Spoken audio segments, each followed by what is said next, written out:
Kaya found himself standing in the middle of a whirlwind of confusion. He was only 4, yet everything around him seemed too big, too heavy for his small mind to understand. He looked up at the faces of the people gathered in the room, their tears, their hushed whispers, all of it swirling around him like a terrible storm. Why was everyone so sad? Why were they crying? He glanced at the large white coffin before him, his mother's still body lying inside. Her face, once so full of warmth, was now frozen in a silence he couldn't break. She hadn't moved for hours. Kaya tapped the glass softly, hoping that maybe she was just sleeping. She had been sleeping for such a long time, longer than he had ever seen before. "Mama," he whispered, his voice trembling, "Mama, wake up." But nothing. She didn't stir, didn't smile, didn't open her eyes to reassure him that everything would be okay. His small fingers clenched into fists, and he banged on the glass harder. "Mama, you need to wake up now. It's time to take your medicine. You need to eat something." People started to turn and stare, their hearts breaking as they watched the innocent boy beg his mother to wake up. But Kaya didn't notice them. All he could see was his mama, lying there so still, so quiet, like a dream that wouldn't end.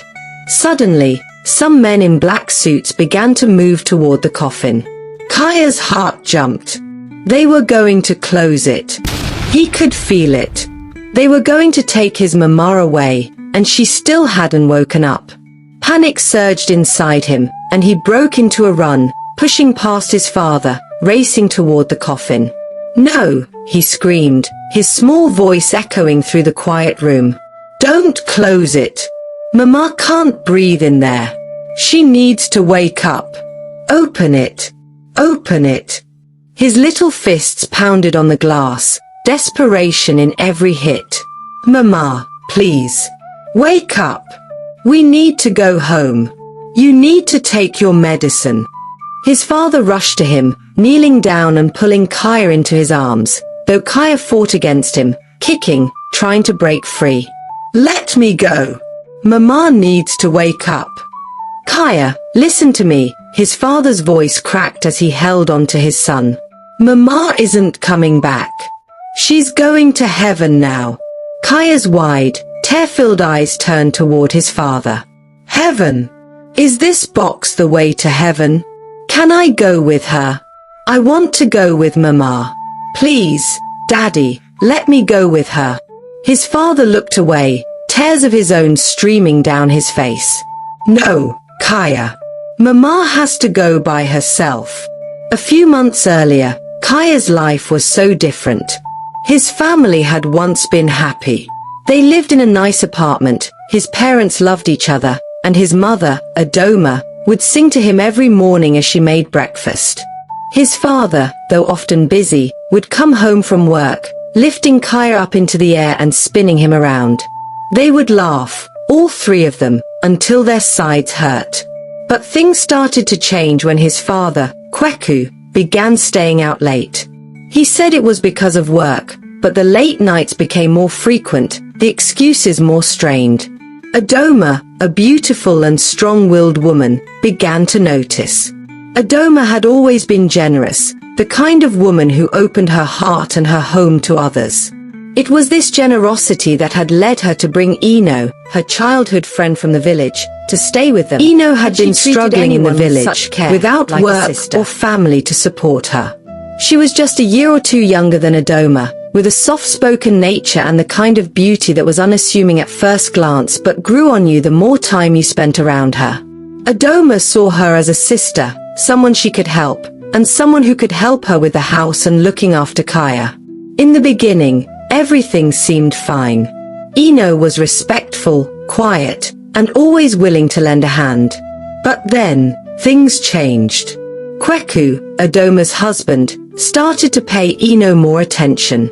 It all started innocently enough. He would ask her to run errands for him, to bring him coffee late at night when he was working. But Adoma didn't think much of it. After all, Ino was there to help, and her husband was often busy with work. One night, after a particularly stressful day, Kweku came home smelling of alcohol. Adoma was asleep on the couch, exhausted from taking care of the house and looking after Kaya. Eno had been cleaning in the kitchen, trying to keep things neat for the next morning. Kweku stumbled in, his eyes hazy, but as he passed the living room, his gaze lingered on Adoma. She was asleep, but her legs were uncovered, her nightdress slipping slightly up her thighs. Kweku's heart raced, not with love for his wife, but with a dangerous, forbidden desire. He stood there, watching her for a moment longer, before his gaze drifted toward the kitchen. Eno was scrubbing the counters, her back to him. Without thinking, Kweku moved toward her. His footsteps were soft, but when Eno turned around, she gasped. "Sir, I didn't know you were here." Kweku, under the influence of alcohol, stepped closer, his eyes dark with intent. "Sure. Adoma's asleep," he whispered. "Just relax." Eno's heart pounded in her chest as he reached out and touched her arm. I don't think we should," she began, her voice shaking. But Kweku silenced her, placing a finger to her lips. "Don't worry. I'll take care of you. No one has to know." Eno wanted to resist, to pull away, but the weight of his promises, the power he held over her as her employer, and her own fear of what would happen if she refused, left her frozen. The first time it happened, it was over quickly, and she told herself it would never happen again. But it did. It became a dark secret between them, a forbidden affair that neither of them could admit, yet neither could stop. Kweku would find excuses to be near her, to send Adoma out on errands so they could be alone. And every time, Eno would try to refuse, but Kweku's promises were always the same. "Don't worry," he would say. "I'll take care of everything. You'll be fine." But things weren't fine. One day, Adoma began to notice small things. Kweku lingering in the kitchen longer than usual, Eno looking more nervous, more guilty. She didn't want to believe it, but the signs were there. Adoma, being sharp and observant, began to piece things together. Then came the night that changed everything. Adoma had come home early from a family event, and as she walked into the house, she saw Eno and Kweku sitting too close, their conversation too quiet, too intimate. The sight made her blood run cold. "What's going on here?" she asked, her voice shaking with anger. Eno jumped to her feet, her face pale. "Nothing. I was just..." But Kweku interrupted her, standing up and placing himself between Adoma and Eno. "Adoma, you're overreacting. It's nothing. Nothing." Adoma's voice rose, her suspicion turning to fury. "Do you take me for a fool, Kweku? I see the way you've been looking at her. Do you think I don't know?" Kweku tried to deny it, but Adoma wasn't having any of it. That night, the house was filled with the sound of shouting, accusations flying between them. Eno, terrified, tried to leave, but Kweku wouldn't let her. "Stay," he ordered. "This is between me and my wife." But Adoma had had enough. The trust between them was shattered, and in the heat of the argument, she threw Kweku out, demanding a divorce the next morning. What she didn't know was that her suffering was only just beginning. Kaya sat on the floor, playing with his toy cars while his parents' voices drifted down the hallway. They weren't yelling this time, but their words were sharp, like tiny needles pricking at the silence of the house. His mother, Adoma, was talking fast, her voice trembling with frustration, while his father, Kweku, sounded calm, almost too calm. Kaya was too young to understand the full meaning of what they were saying, but he could feel the tension, the heaviness in the air. Adoma paced the living room, wringing her hands as she faced her husband. "You want me to believe there's nothing going on?" she asked, her voice shaky. "After everything I've seen? Kweku, I'm not blind. I see how you look at her, how you act around her. You've been avoiding me for weeks, and now this? You think I'm a fool?" Kweku sat on the couch, leaning back with his arms crossed. He sighed, his face betraying nothing but weariness. Adoma, for the last time, there's nothing between me and Eno. You're overthinking things. I would never do something like that to you. Adoma stopped pacing and turned to face him, her eyes filled with a mixture of anger and hurt. Then explain why she's always around you. Why do you send me out of the house when she's here? Why do you talk to her in secret? I trusted you, Kweku, and now I don't know what to believe. Kweku stood up, his patience wearing thin. You don't trust me anymore. After everything we've been through, you're questioning my loyalty based on your suspicions? This is ridiculous, Adoma. Eno stood in the corner, her head bowed, pretending to busy herself with cleaning, but she could feel the weight of Adoma's gaze on her. She had played the part of the innocent maid, the humble house help from the village, but the guilt she carried was growing heavier with each passing day. She could still feel Kweku's touch from that first night, his whispered promises echoing in her mind. And now, she was trapped in a lie. I swear, there's nothing between us, Eno finally spoke, her voice soft, trembling with just the right amount of fear. I'm here to serve you and the family. I've never crossed any boundaries. Please believe me. Adoma stared at her for a long moment, her eyes searching for something, some crack in the lie, some hint of truth. But Tino was good. Too good. Her innocent expression, her quiet demeanor, it all made Adoma second-guess herself. She wanted to believe them. She wanted to trust her husband. And so, with a heavy heart, Adoma let the matter go, at least for now. Fine, she said quietly, her voice barely above a whisper. I'll believe you, for now. But if I ever find out you're lying to me... Kweku moved toward her, placing a hand on her shoulder. You won't. There's nothing going on. Let's not let this ruin our family. He even promised her a surprise for her upcoming birthday, a gift to make up for all the arguments, all the suspicion. It calmed her for the moment, and Adoma, being the kind-hearted woman she was, let herself be convinced that perhaps she was just imagining things. She wanted to believe that the man she loved, the father of her child, wouldn't betray her. Weeks passed, and the tension in the house seemed to ease, at least on the surface. But deep down, Adoma still had her doubts.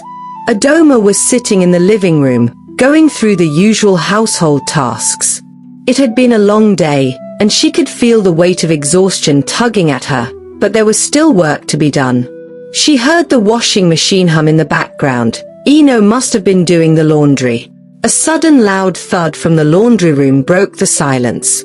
It sounded like something heavy had fallen. Adoma sighed, setting aside the paperwork, and made her way toward the noise.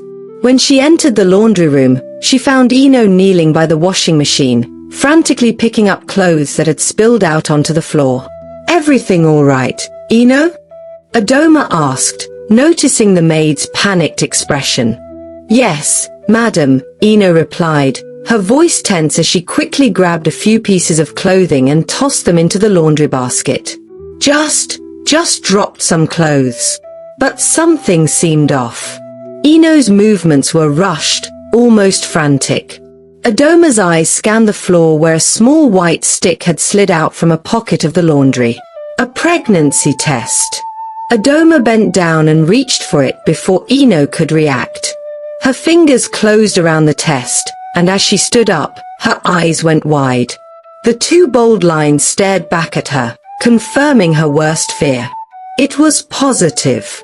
Adoma turned the test in her hand, her heart pounding. Her mind raced as she looked at Eno, who was now standing frozen, her face pale. Adoma's breath caught in her throat. She knew what this meant, and the betrayal hit her like a wave. Eno, Adoma's voice trembled, fury rising in her chest. What is this? Eno stood silent, unable to meet her gaze, her hands twisting nervously. Adoma's grip tightened around the test as she pieced together the truth. This wasn't just a mistake, it was the confirmation of something far darker.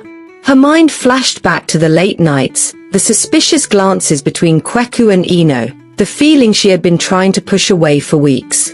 Her voice rose, filled with rage and disbelief. "You're pregnant." "For him." Ino's face drained of color, but she quickly regained her composure. It's not what you think, Mom. I'm pregnant, but it's not. I didn't mean for this to happen." Adoma's voice rose. "You didn't mean for this to happen. After everything I've done for you. I took you from the village, gave you a place to stay, treated you like family, and this is how you repay me? By getting pregnant under my roof?" Tears filled Ino's eyes as she dropped to her knees. "Please, forgive me. I didn't want this. It just happened. I swear, I didn't plan it." Just as the confrontation reached its peak, Kweku walked into the room. He saw the pregnancy test in Adoma's hand and the look of betrayal on her face. He knew there was no denying it anymore. "It's true," he said, his voice low but steady. "Ino is pregnant, and the baby is mine." Adoma's heart shattered into 1,000 pieces. She had suspected something, but hearing it confirmed by her husband was like a dagger to the chest. You're having a baby with her," she whispered, her voice shaking. "You betrayed me." Kweku moved closer, but Adoma stepped back, her body trembling with anger. "I can't believe this. You had an affair with the woman I trusted, the woman I brought into this house." "She's carrying my child," Kweku said, his tone matter-of-fact, as though that was all that mattered. "We can't change that now." Adoma's face twisted with disbelief. "So what? You want her to stay here and raise your child while I watch? You expect me to accept this? After everything we've been through? I can't abandon my own child," Kweku replied coldly. "She's pregnant, and I want the baby to stay." Adoma's rage boiled over. "This is too much. You've humiliated me, betrayed me, and now, you want me to live with the woman who's carrying your child? No, I won't do it. I can't." Days passed, but the anger in the house grew more unbearable with each argument. Adoma couldn't stand the way Kweku and Ino now openly shared glances, as if she were invisible. She had once been the queen of this house, and now she felt like nothing. She couldn't bear it anymore. Then, on Adoma's birthday, something happened that shattered whatever remained of her spirit. Kweku had promised her a special gift, something to make up for the tension and heartache. That morning, a brand new car arrived in the driveway. Adoma's heart lifted slightly. Maybe this was his way of making things right. But then, the driver stepped out and handed the keys, not to Adoma, but to Ino. Adoma's world stopped. She watched in stunned silence as Kweku smiled at Ino, congratulating her on the gift. Ino's eyes sparkled with excitement, and she couldn't hide her smugness as she glanced at Adoma. The betrayal was complete. Adoma's fists clenched. "That was supposed to be my gift," she whispered, her voice trembling. "For my birthday." Kweku barely looked at her. "Ino needs the car more than you. She'll be taking care of the baby. You understand." Adoma's face grew hot with anger, but it wasn't until later that day that things finally exploded. Ino, growing bolder, began to walk around the house as if she were the real wife, issuing orders to the other housemaids. She even dared to speak sharply to Adoma. "I don't know why you're still here," Ino said one afternoon, her voice laced with arrogance. "You know Kweku doesn't want you around anymore. Why don't you make it easier for everyone and leave?" That was it. That was the final straw. Adoma, overwhelmed with hurt and fury, slapped Ino across the face. Ino screamed dramatically, falling to the ground as if she had been mortally wounded. She clutched her belly, crying out for Kweku. "She hit me. She's trying to hurt the baby." Kweku stormed into the room, his face livid. "Adoma, how could you?" he shouted, rushing to Ino's side. "She's pregnant. You could have hurt her." Adoma's heart twisted. I'm your wife, Kweku. And she's the one who destroyed our family. And you're defending her? Kweku's eyes were cold as he helped Ino to her feet. You need to leave, Adoma. This house isn't your home anymore. Adoma stared at him in disbelief, her world crumbling around her. You're choosing her over me. After everything we've been through? Kweku didn't answer. He simply turned his back on her, leading Ino out of the room. A week later, Adoma found herself and Kaya in a small, run-down apartment, far from the life they had known. The betrayal had left her shattered, but she couldn't let Kaya see how broken she truly was. She had to be strong, for him. But the pain didn't stop. Adoma's health began to deteriorate rapidly. She became weaker with each passing day. At first, she thought it was stress, the constant heartbreak, the sleepless nights, the weight of being a single mother. But then, strange things started happening. She felt sick after eating, her energy drained in ways that didn't make sense. Adoma thought back to the last few months with Ino in the house. There had been little incidents, like the time Ino was mixing something into her tea, claiming it was just honey to soothe her cough. One day, while in the market, Adoma collapsed. Kaya, who had been with her, cried for help, and passers-by rushed to her side. An ambulance took her to the hospital, where she was treated for severe poisoning. The doctors, after running tests, revealed the shocking truth. Adoma had been ingesting poison slowly, over a long period of time. Her mind reeled. Poison? Who would poison her? Then it all clicked into place. The strange sickness, the tea, Ino's constant presence in the kitchen. She remembered that day when she caught Ino mixing something into her drink. At the time, Ino had brushed it off, claiming she was just adding honey. But now, Adoma realized that Ino had been poisoning her all along. The betrayal was too much to bear. Adoma sat in the hospital bed, her mind racing, replaying every moment, every clue she had missed. She had taken Ino in, saved her from a life of poverty in the village, treated her like family. And this was how Ino had repaid her. First, by sleeping with her husband and carrying his child, and then by trying to kill her, bit by bit, every day. Kaya stood by her bedside, his small hand gripping hers. His innocent eyes were wide with fear. "Mama, are you going to be okay?" he asked softly. Adoma forced a smile, though tears stung the corners of her eyes. "I'll be fine, Kaya," she whispered. "Don't worry. Mama's going to be okay." But inside, Adoma wasn't sure. Her body was weak, her mind shattered. She didn't know how much longer she could hold on. The poison had done its damage, and although the doctors were doing their best to save her, the future looked bleak. As Adoma lay in bed, her strength fading, memories of her past came flooding back, memories of the friendship she once shared with Ino. They had been inseparable, growing up together in the small village. Back then, they shared everything, their dreams, their secrets, their fears. Adoma was always the one who excelled in school, while Ino, though bright, struggled with the hardships of village life. They were best friends, but fate had a different path for each of them. Adoma could still remember the day she left the village for the city. She had been granted a scholarship, the kind of opportunity that people in their village rarely got. Ino had cried when they said goodbye, promising that no matter what, they would always remain close.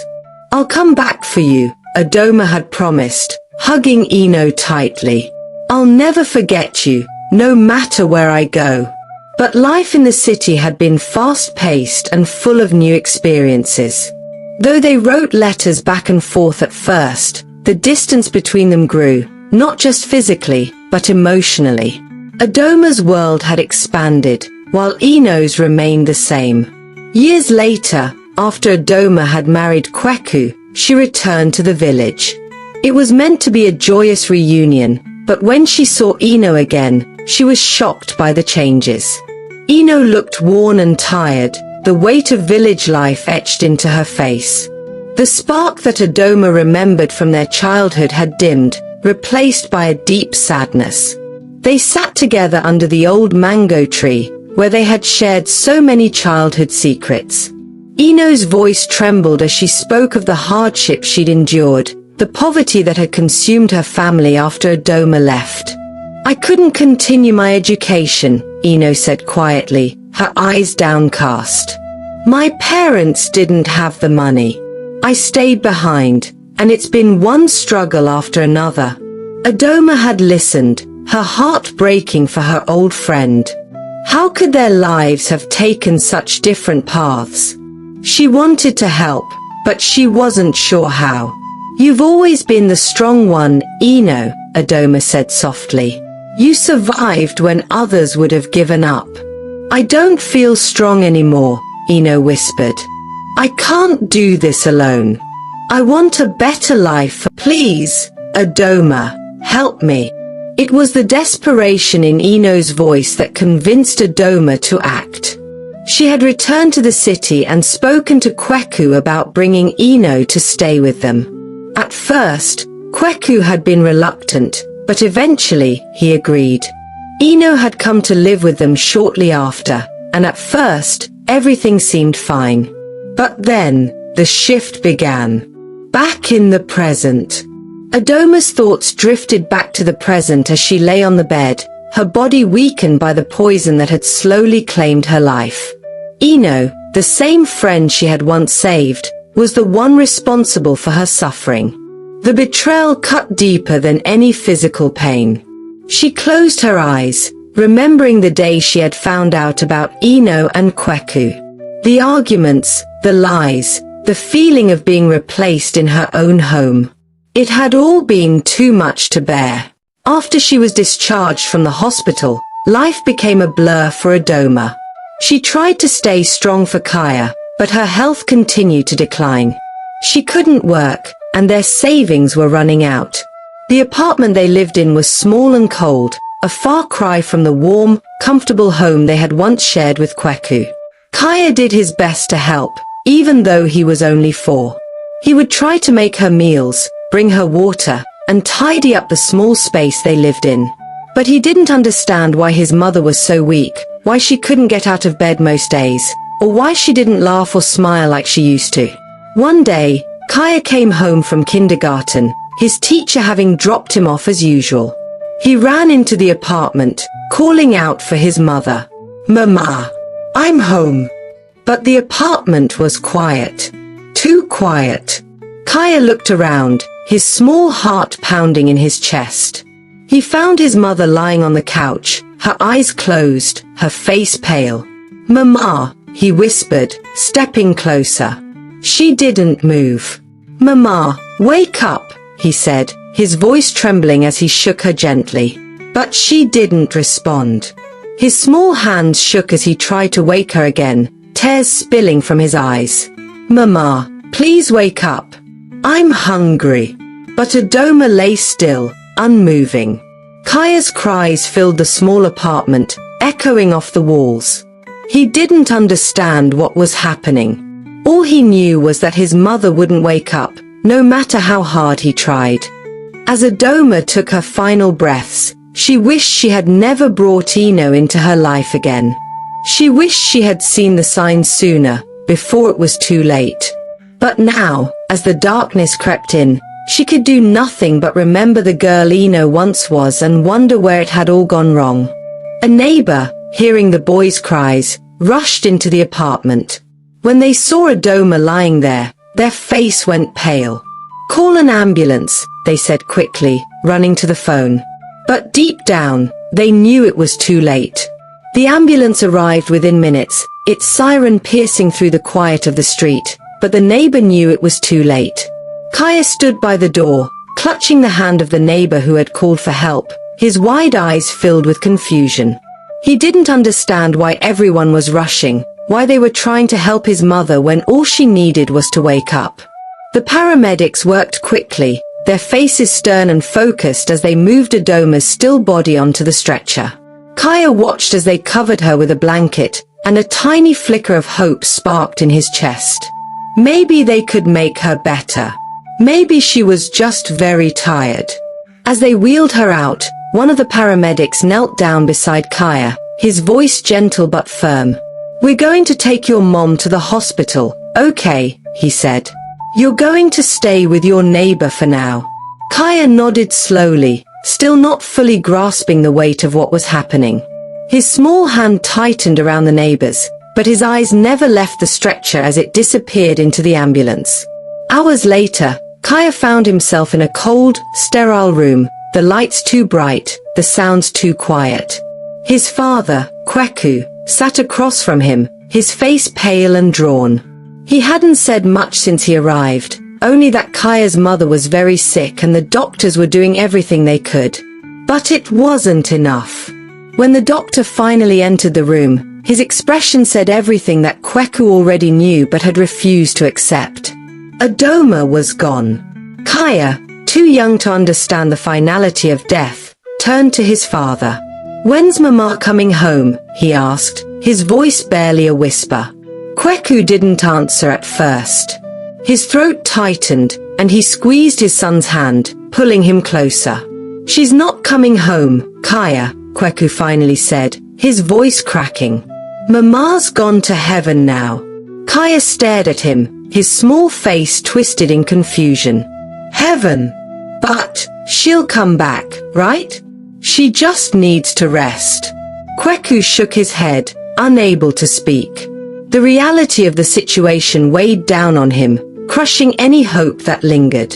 He couldn't explain to his son that his mother would never walk through the door again, that she wouldn't sing to him, hold him, or tell him stories anymore. And as much as it broke his heart, he knew that from this moment on, Kaya's life would never be the same. The day of the funeral arrived quickly, the heavy clouds hanging low in the sky, mirroring the sadness that filled the hearts of those gathered. Kaya stood at the front of the church, his small frame dwarfed by the sea of mourners dressed in black. The white coffin sat in the center, a painful reminder of the finality of death. Kaya didn't understand why everyone was crying.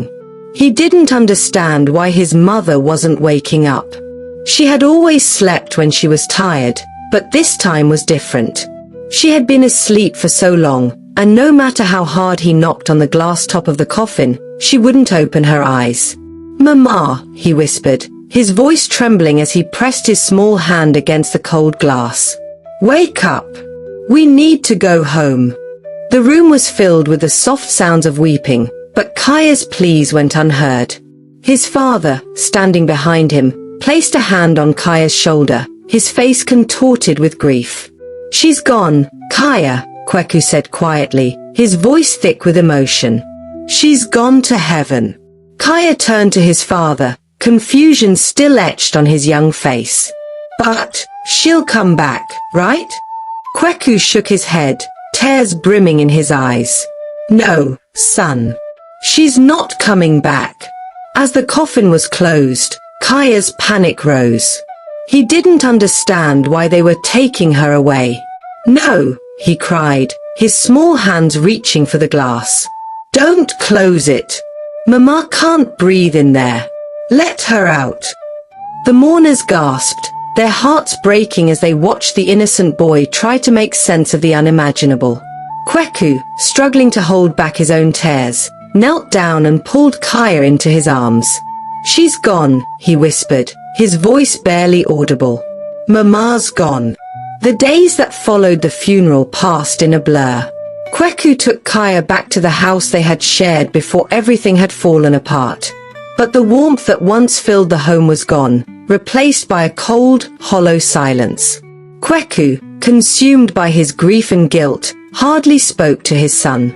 He buried himself in work, trying to forget the pain that now defined his life. Ino, who had moved into the house with Kweku after Adoma's death, took over the household. She was heavily pregnant now, and her once kind demeanor had turned icy, and distant Kaya, only 6 years old, found himself lost in a world he no longer understood. His mother was gone, his father was distant, and the woman who had once been a part of their family now treated him like a burden. The house, once filled with love and laughter, had become a place of neglect and indifference. When Ino finally gave birth to her son, the house erupted in celebration. Kweku, for the first time in months, smiled as he held his newborn son. But for Kaya, the birth of his half-brother only made him feel more alone. Ino doted on her new baby, and Kaya, once the center of attention, was now treated as an afterthought. Ino's disdain for Kaya grew with each passing day. She saw him as a threat, the firstborn son, the child of the woman she had betrayed. She feared that one day, Kaya would inherit everything, leaving her and her son with nothing. It wasn't long before Ino began to actively neglect Kaya. She would send him to bed without dinner, make him do all the chores, and ignore him whenever he asked for help. Kweku, too caught up in his new role as a father to his newborn, didn't notice how his firstborn son was slowly fading into the background. One fateful day, Ino decided to take Kaya out with her. It had been a while since they had gone anywhere together, and Kaya, desperate for attention, eagerly followed her, hoping for a glimpse of the love he once knew. They walked through the crowded marketplace, Ino carrying her newborn son while Kaya trailed behind, trying to keep up. But as they wandered through the busy streets, Ino's true intentions became clear. She had no plans of keeping Kaya close. Her fear that Kaya would one day take over everything her son deserved had driven her to a desperate decision. As they reached a bustling corner of the market, Ino stopped by a stall, pretending to browse. Kaya, distracted by the noise and the people, didn't notice when Ino slipped away. He continued to wander, assuming she was nearby, until the crowd swallowed him up. When he finally realized he was alone, panic set in. "Ino," he called, his voice trembling. "Ino, where are you?" But there was no response. Kaya ran through the market, tears streaming down his face as he searched for her, but Ino was gone. She had left him behind, abandoning him to the chaos of the world, hoping that without him, her son would be the rightful heir to Kweku's fortune. If you want to know how this story unfolds, don't forget to like, subscribe and write continue in the comment section. Kindly tell us where you are watching us from. Turn on the notification bell. That way, you'll never miss out on more great stories like this one. The market seemed to grow louder, more chaotic, as he called out her name softly at first, then louder, "Ino. Ino." His small voice was drowned out by the bustling crowd, swallowed by the shouts of traders and the chatter of shoppers. The sky darkened suddenly, and the air grew heavier. A distant rumble of thunder echoed across the market, and a few drops of rain began to fall. Kaya's heart raced as he called out for Ino again, but she didn't come back. "Ino," he shouted, his voice now filled with fear. He could feel panic rising in his chest, his small body trembling as the rain began to pour harder. The wind picked up, sweeping through the market like an angry spirit. Stalls shook, goods were thrown about, and people started rushing to pack up their things. Thunder cracked loudly overhead, making Kaya flinch, his eyes wide with terror. He didn't know where to go or what to do. Tears mixed with the rain that ran down his face as he began to run, searching desperately for Ino, but she was nowhere to be found. "Kaya! Ino! Kaya! Have you seen a woman named Ino?" he shouted at strangers, but everyone was too busy trying to protect themselves from the storm. They paid no attention to the small boy running alone, drenched from head to toe, as the storm raged on. The rain came down harder, turning the market into a chaotic sea of water and mud. Stalls collapsed under the weight of the wind, and the ground quickly became flooded. The wind howled like a beast, tearing through the streets and overturning carts. Traders abandoned their goods, running for shelter as lightning lit up the darkened sky, followed by the terrifying roar of thunder. Kaya's tiny heart pounded as he ran aimlessly, the storm engulfing him. His small feet slipped on the slick pavement, and he stumbled, falling face first into a puddle. Mud splattered his clothes, and the cold water soaked through his skin. For a moment, he just lay there, trembling and confused, as the world around him seemed to fall apart. A loud clap of thunder snapped him back to reality. He scrambled to his feet, blinking through the rain as he searched for shelter. His small hands wiped at his tear-streaked face, his chest tightening with fear. The market, once so full of life, had become a dangerous, swirling chaos of water and wind. The faces of the people rushing past him blurred together, no one stopping to help the small boy who was lost and crying. Desperation gripped him as he stumbled forward, his voice hoarse from screaming for Eno. His tears blended with the rain, the droplets dripping from his chin. Suddenly, through the blur of rain and chaos, Kaya spotted a woman running with a child about the same age as him. His small legs began to move instinctively, following them through the storm. The woman darted down a narrow alley, and Kaya, too frightened to be left alone again, chased after her. They found shelter under the awning of a closed shop, huddling together as the storm raged on. The woman glanced down at Kaya, her brow furrowing in confusion, but she said nothing. She pulled her own child closer, shielding him from the biting wind. Kaya, too drenched to care, sat beside them, his small body shivering violently as the cold seeped into his bones. His breath came in ragged gasps as he hugged his knees, trying to make himself as small as possible. As the storm raged on, Kaya's mind swirled with confusion. Why hadn't Eno come back for him? Why had she left him all alone? His chest tightened with a sadness too heavy for his young heart to bear. The sky seemed to mirror his emotions, dark, heavy, and full of thunderous rage. Hours passed, and the rain slowly died down, leaving behind a scene of devastation. The market was in ruins. Stalls had been overturned, goods were scattered, and the streets were flooded with muddy water. People emerged from their shelters, surveying the damage with wide eyes and murmured voices. Back at home, Eno had returned long before the worst of the storm hit. Drenched but unbothered, she slipped into the house with barely a second thought about the boy she had abandoned. When Kweku asked where Kaya was, she shrugged, her voice nonchalant. "I don't know. He was following me, but I lost track of him in the market," she said dismissively. Kweku's face twisted with worry. He grabbed his coat and rushed out into the pouring rain, heading back to the market to search for his son. When he arrived, the destruction was worse than he had imagined. Flooded streets, broken stalls, and whispers among the crowd about missing people, swept away by the storm. His heart clenched as he searched the wreckage, his eyes scanning the faces of the survivors, but there was no sign of Kaya. The news spread quickly. Several people were missing, and bodies had already been pulled from the flooded streets.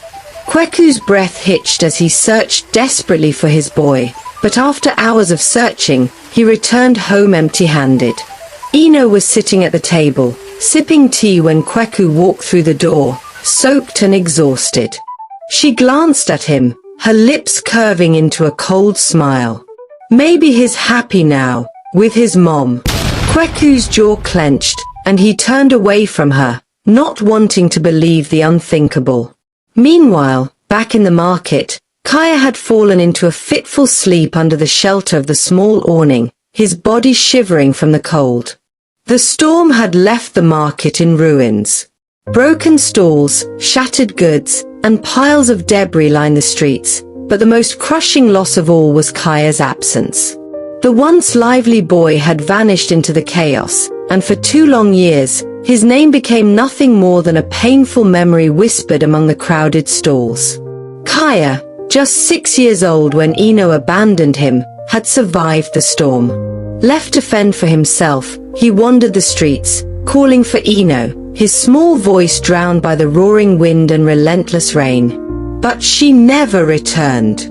Eno had slipped away from the market, leaving Kaya behind in the storm as if he were a forgotten piece of debris, swept away by the flood.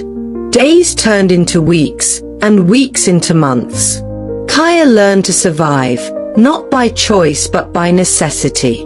The market became his home, its narrow alleys and dim corners his shelter. At night, he would find warmth in the shadows of closed shops or huddle under bridges, where the cold pavement chilled his bones. Hunger gnawed at him constantly, but he grew accustomed to it. Sometimes, he'd find scraps of food, leftovers discarded by vendors or half-eaten fruit from the gutters. Each meal, no matter how meager, became a small victory. In the early days, Kaya still believed Ino would return for him. He'd sit on the edge of the market, his eyes scanning the faces of strangers, hoping to see her familiar figure among them. But as time wore on, the hope faded. The market, once alive with color and life, became a prison of loneliness and despair. Kaya's heart, once full of innocence, hardened as he realized no one was coming for him. The vendors began to recognize the small boy with the haunted eyes who roamed their stalls. Some pitied him, offering him food when they could. Others turned a blind eye, unwilling to help the street child who had become invisible in the bustling chaos of the market. He became one of many, another nameless face among the poor and lost. By the time Kaya was 8 years old, he had become a part of the market's landscape. He carried heavy baskets for shoppers, wiped down tables at small food stalls, and washed dishes in exchange for a meal. It was hard, grueling work for such a young boy, but it was the only way to survive. He became a head porter, or kayoyo, working from sunrise to sunset, his small frame burdened with the weight of baskets and the weight of his growing sorrow. The other street children were hardened by the same struggles, but unlike Kaya, they were not as kind-hearted. One afternoon, after a long day of carrying goods through the crowded market, Kaya sat down to count the few coins he had earned. His heart filled with a brief sense of pride. He had worked hard, and for once, he had enough to buy a warm meal for himself. But as he counted the coins in his trembling hands, a group of older boys approached him, their eyes filled with envy and malice. "Where'd you get all that money, thief?" one of the boys sneered, stepping closer to Kaya. "I earned it. I worked all day," Kaya replied, his voice shaky as he held the coins tightly to his chest. "You worked all day? That's a lie. You stole it," another boy spat, his words sharp as a blade. "I didn't. I swear, I didn't," Kaya cried, his heart racing with fear. But the boys weren't interested in the truth. They grabbed him, yanking the coins from his hands, their voices rising in accusation. "Thief! Thief!" they shouted, drawing the attention of the market. Kaya's eyes widened in terror as a crowd began to gather around him. His small body trembled as the people pointed at him, their faces twisted with anger. "He stole from us," one of the boys shouted, pushing Kaya to the ground. "No, please. I didn't steal anything." Kaya sobbed, his face streaked with tears, but no one listened. The crowd grew louder, their anger feeding off each other. Someone threw a tire over Kaya's head, and his heart pounded in terror as they doused him with fuel. The sharp smell filled his nostrils, and he gagged, panic overwhelming him. A man lit a match, his face cold and indifferent. Kaya's breath hitched, his entire body shaking with fear as the match was brought closer to the fuel-soaked tire. His eyes squeezed shut, bracing for the searing pain, for the flames that would end his young life. But before the match touched the tire, everything went black. Kaya jerked awake, his body drenched in sweat, his heart pounding violently in his chest. He looked around, disoriented, the vision of fire and death still fresh in his mind. It had been a nightmare, a horrible, vivid nightmare. But as he lay there under the bridge, surrounded by the other sleeping street children, Kaya knew deep down that it hadn't been just a dream. It was a warning, a glimpse into a dark future that awaited him if he didn't leave. Tears welled in his eyes as he wiped the sweat from his forehead, his breath coming in shallow gasps. He couldn't stay here. He couldn't wait for the nightmare to become real. Kaya stood up quietly, grabbing his worn flip-flops and holding them in his hands so as not to wake the others. His small body shook as he tiptoed out from under the bridge, the cool night air biting at his skin. He glanced around, his heart heavy with fear and sadness, and then he started to run. The street was empty and silent, the only sound the soft slap of his bare feet against the pavement. He didn't know where he was running to, but he knew he had to keep moving. He had to escape. The weight of the past 2 years bore down on his fragile shoulders, but Kaya ran through the darkness, carrying with him the faint, desperate hope that somewhere, somehow, things might get better. The street was quiet and dark, with only the distant hum of city life echoing through the alleyways. Kaya's feet ached as he trudged along, trying to make sense of everything. The market had been his world for 2 years, a place of constant struggle, yet it was the only life he knew. But after what felt like an eternity, he found a corner beneath an abandoned building where he could finally rest. His body shivered, and his eyelids grew heavy. He tucked himself into a ball, resting his head against the cold wall. Kaya was exhausted, and sleep began to pull him into its depths. But just as he was dozing off, a noise startled him awake. "Hey, look what we have here," a harsh voice sneered. Kaya's heart sank. He slowly turned his head to see a group of boys, about his age but tougher, meaner. They stood over him, their faces hard, their eyes cold. Kaya's stomach twisted in fear. The scene felt all too familiar, as though he had lived it before in a nightmare. "Get up, rat," the tallest one growled, grabbing Kaya by the collar and yanking him to his feet. "Hand over whatever money you've got. We know you made some at the market today." Kaya's heart raced. His dream, the terrifying vision of a mob calling him a thief, putting a tie around his neck, ready to burn him alive, rushed back to his mind. Was this really happening? Was his nightmare coming true? "I don't have anything," Kaya whispered, his voice trembling with fear. The boys closed in, circling him like wolves. "Liar! We saw you working. Now hand over the money, or you'll regret it." Kaya's mind raced. His body trembled, but then, something strange clicked inside him. He remembered the dream, the fire, the tire, the feeling of helplessness, and he realized he had to do something. He couldn't let the nightmare become reality. And then, out of nowhere, Kaya started to laugh. It wasn't a normal laugh, but a loud, crazy, almost hysterical laugh that echoed off the alley walls. The boys froze, staring at him, confused. Kaya clutched his stomach, bending over as if he couldn't control his laughter. "You think I'm a rat?" he shouted between fits of giggles. "I'm not a rat. I'm a lion." His eyes widened, and he began barking loudly like a dog, startling the boys. Then he started to growl like a lion, a deep, ferocious sound that seemed to come from the depths of his soul. The boys took a step back, their faces twisting in confusion and fear. Kaya's laughter grew louder, and he began pacing back and forth, his body shaking as he barked, growled, and meowed like a cat. What's wrong with him?" one of the boys whispered, backing away. "I don't know," the leader muttered, his voice wavering. "Maybe he's mad." Kaya's growling turned into a roar as he lunged forward, acting like a lion ready to pounce. "Get out of here before I devour you," he shouted, his voice booming through the alley. The boys didn't wait to find out if he was serious. They turned and ran, their footsteps echoing in the night as they disappeared down the street. Kaya watched them go, his heart still racing. He couldn't believe it. He had scared them off.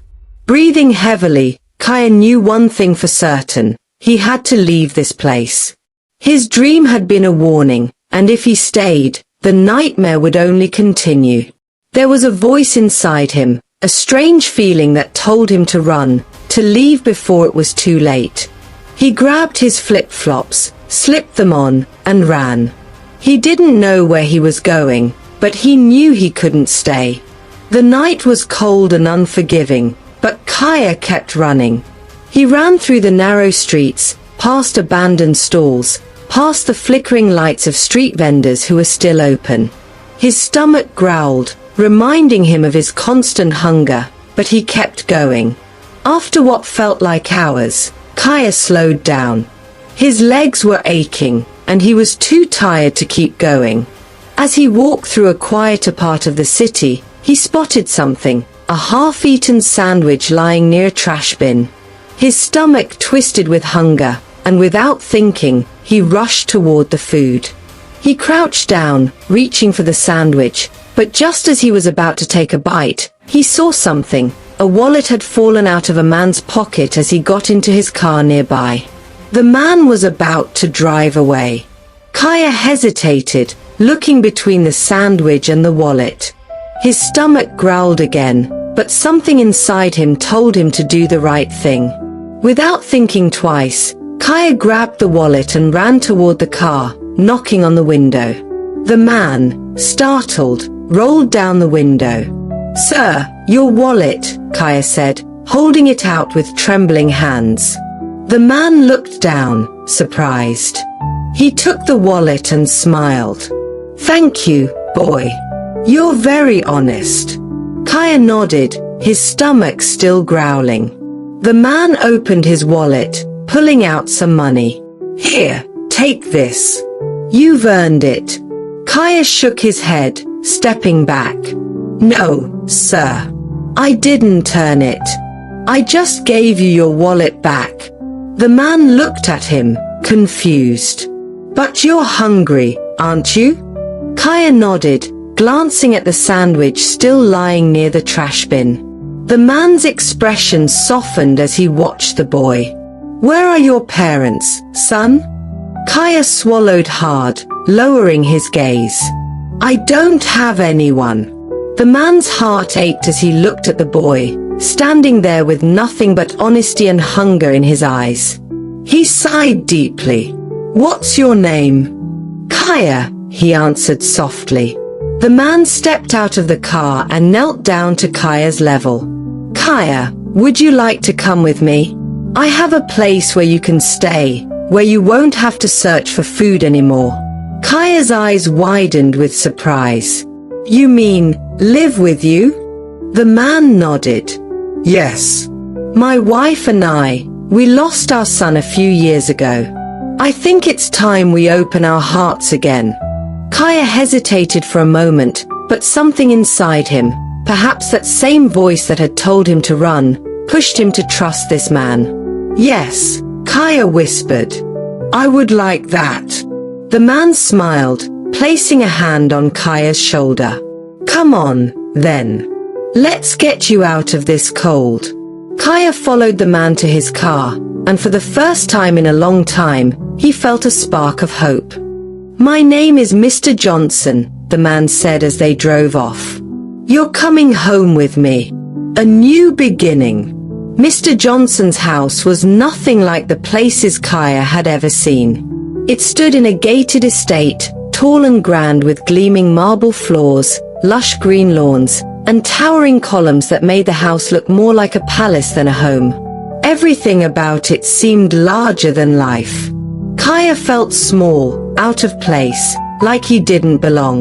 His old life as a street child, scavenging for food and sleeping under market stalls, seemed like a distant nightmare as he stepped inside. The door opened to reveal Mrs. Johnson, a graceful woman with warm eyes that sparkled even though they carried the weight of sorrow. She welcomed Kaya with a kind smile, though there was a certain sadness behind her gaze. It was the kind of sadness that lingers when someone has lost more than words can describe. "Who is this?" Mrs. Johnson asked, her voice soft but surprised. "This is Kaya, Mr. Johnson replied. He found my wallet and returned it. I couldn't leave him out there alone. Mrs. Johnson's face softened even more as she looked at the small boy standing timidly in front of her. Oh, you poor thing, she whispered. Come inside, dear. You must be starving. Kaya had never been inside a house so beautiful before. The floors gleamed like polished glass, and there were paintings on the walls that seemed to tell stories. He could smell something delicious coming from the kitchen, a smell that made his stomach twist painfully with hunger. Mrs. Johnson led him to the dining room, where a long table was set with more food than Kaya had seen in years. There were dishes filled with rice, plantains, grilled fish, and bowls of colorful vegetables. His eyes widened at the sight, but he hesitated. He didn't feel like he belonged at such a table. Go ahead, Kaya, Mrs. Johnson encouraged, her voice gentle. Eat as much as you like. Kaya sat down carefully, as though he might break something just by being near it. He picked up a fork and began to eat, slowly at first, but once the first taste hit his tongue, he couldn't stop. He devoured the food with the kind of hunger that comes from years of not knowing when your next meal might be. As Kaya ate, Mrs. Johnson sat across from him, watching with a motherly expression. She and Mr. Johnson had lost their only son a few years ago in a tragic accident, and the pain of that loss still lingered in the house. The boy's room had remained untouched, his toys neatly arranged on shelves, his bed made as though he might return any moment. The house had been quiet, too quiet, until today. After he had finished eating, Kaya looked up at Mrs. Johnson, feeling something strange in his chest. It was a warmth he hadn't felt in so long, a sense of safety and care that he had forgotten existed. Thank you, Kaya said, his voice small. You don't have to thank me, Kaya, Mrs. Johnson replied, smiling. We're happy to have you here. Over the next few weeks, Kaya slowly began to adjust to his new life. He was no longer the boy sleeping under market stalls or washing bowls for food. He had a bed now, a room of his own, with clean clothes and shoes that fit him. Mr. Johnson treated him like a son, and Mrs. Johnson made sure he was fed, cared for, and loved. But even in this new life of comfort, Kaya couldn't shake the memories of his past. He still woke up in the middle of the night, expecting to be cold and hungry, only to find himself under warm blankets in a safe home. And while he was grateful for everything the Johnsons had done for him, a part of him still felt like he didn't belong. One evening, as Mrs. Johnson was tucking Kaya into bed, she noticed the faraway look in his eyes. Are you happy here, Kaya? She asked softly. Kaya hesitated. I'm happy, but sometimes I think about where I came from. About all the other kids who don't have what I have now. Mrs. Johnson smiled gently, brushing a strand of hair from his forehead. You've been through so much, Kaya. It's okay to remember. But you're safe now, and you're part of our family. Kaya nodded, but as he drifted off to sleep that night, his mind was filled with memories of the streets, the noise, the hunger, the fear. He knew he was lucky, but a part of him still carried the weight of those 2 years. 2 years later, Kaya stood in front of a large school building, his heart racing with a mix of excitement and nerves. It had been 2 years since the man, whose name was Mr. Johnson, had taken him in. Those 2 years had been filled with love, care, and learning. Mr. Johnson and his wife, who had been grieving the loss of their son, had found new purpose in caring for Kaya. They had hired a tutor to teach him at home, and Kaya had worked hard to catch up on the education he had missed. But now, it was time for him to go to school, a real school. As he walked through the gates, Kaya couldn't help but feel out of place. Mr. Johnson made sure he received the best education, hiring a private tutor to help him catch up on the years he had missed. Even though Kaya was older than most of the kids in his class, He worked hard and never complained. He stayed quiet, never drawing attention to himself, and kept his past a secret. He was the oldest in his class, and though he was now the son of a wealthy man, he never showed it. His past still haunted him, and he remained humble, never revealing his true identity. As he entered the classroom, the other kids stared at him. Some whispered and pointed, calling him the father of the class because of his age. Kaya kept his head down, trying to ignore the taunts. He was used to it by now. Life had taught him to be strong. But even as the teasing continued, Kaya never gave up. He studied harder than anyone else, determined to make something of himself. He knew that, despite his past, he had a future ahead of him. Yet, as he sat in the classroom, listening to the teacher's voice, Kaya couldn't help but wonder, what would happen next? Was this truly his new life, or was the past still waiting to catch up with him? But there was one boy who never teased Kaya. His name was Martin. He was the youngest in the class, having skipped 2 grades because of his intelligence.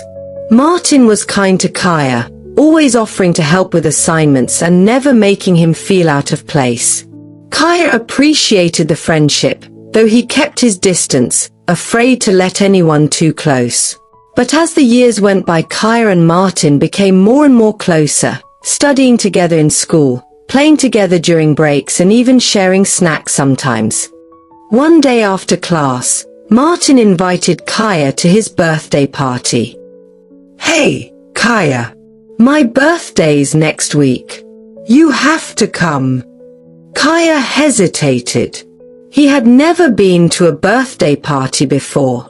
"I don't know. Come on," Martin insisted. "You're my friend, right?"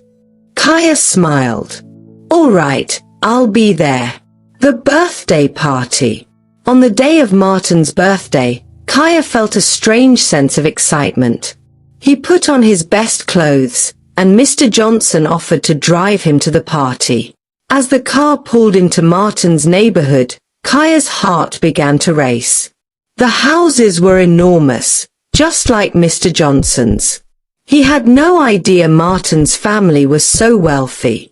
They arrived at a grand mansion with a golden gate, and Mr. Johnson dropped Kaya off at the entrance.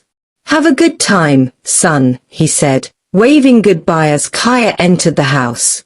Inside, the house was even more impressive than Kaya had imagined. It was filled with decorations, balloons, and the sound of laughter. But as Kaya walked into the hallway, his eyes were drawn to something on the wall.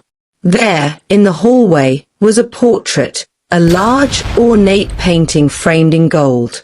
The boy in the portrait had the same deep brown skin, the same familiar eyes. It was his face. It was his own image, staring back at him from the wall. Kaya felt his legs grow weak, and his stomach turned with fear. Before he could move, the door to the next room opened, and Eno, his stepmother, walked in.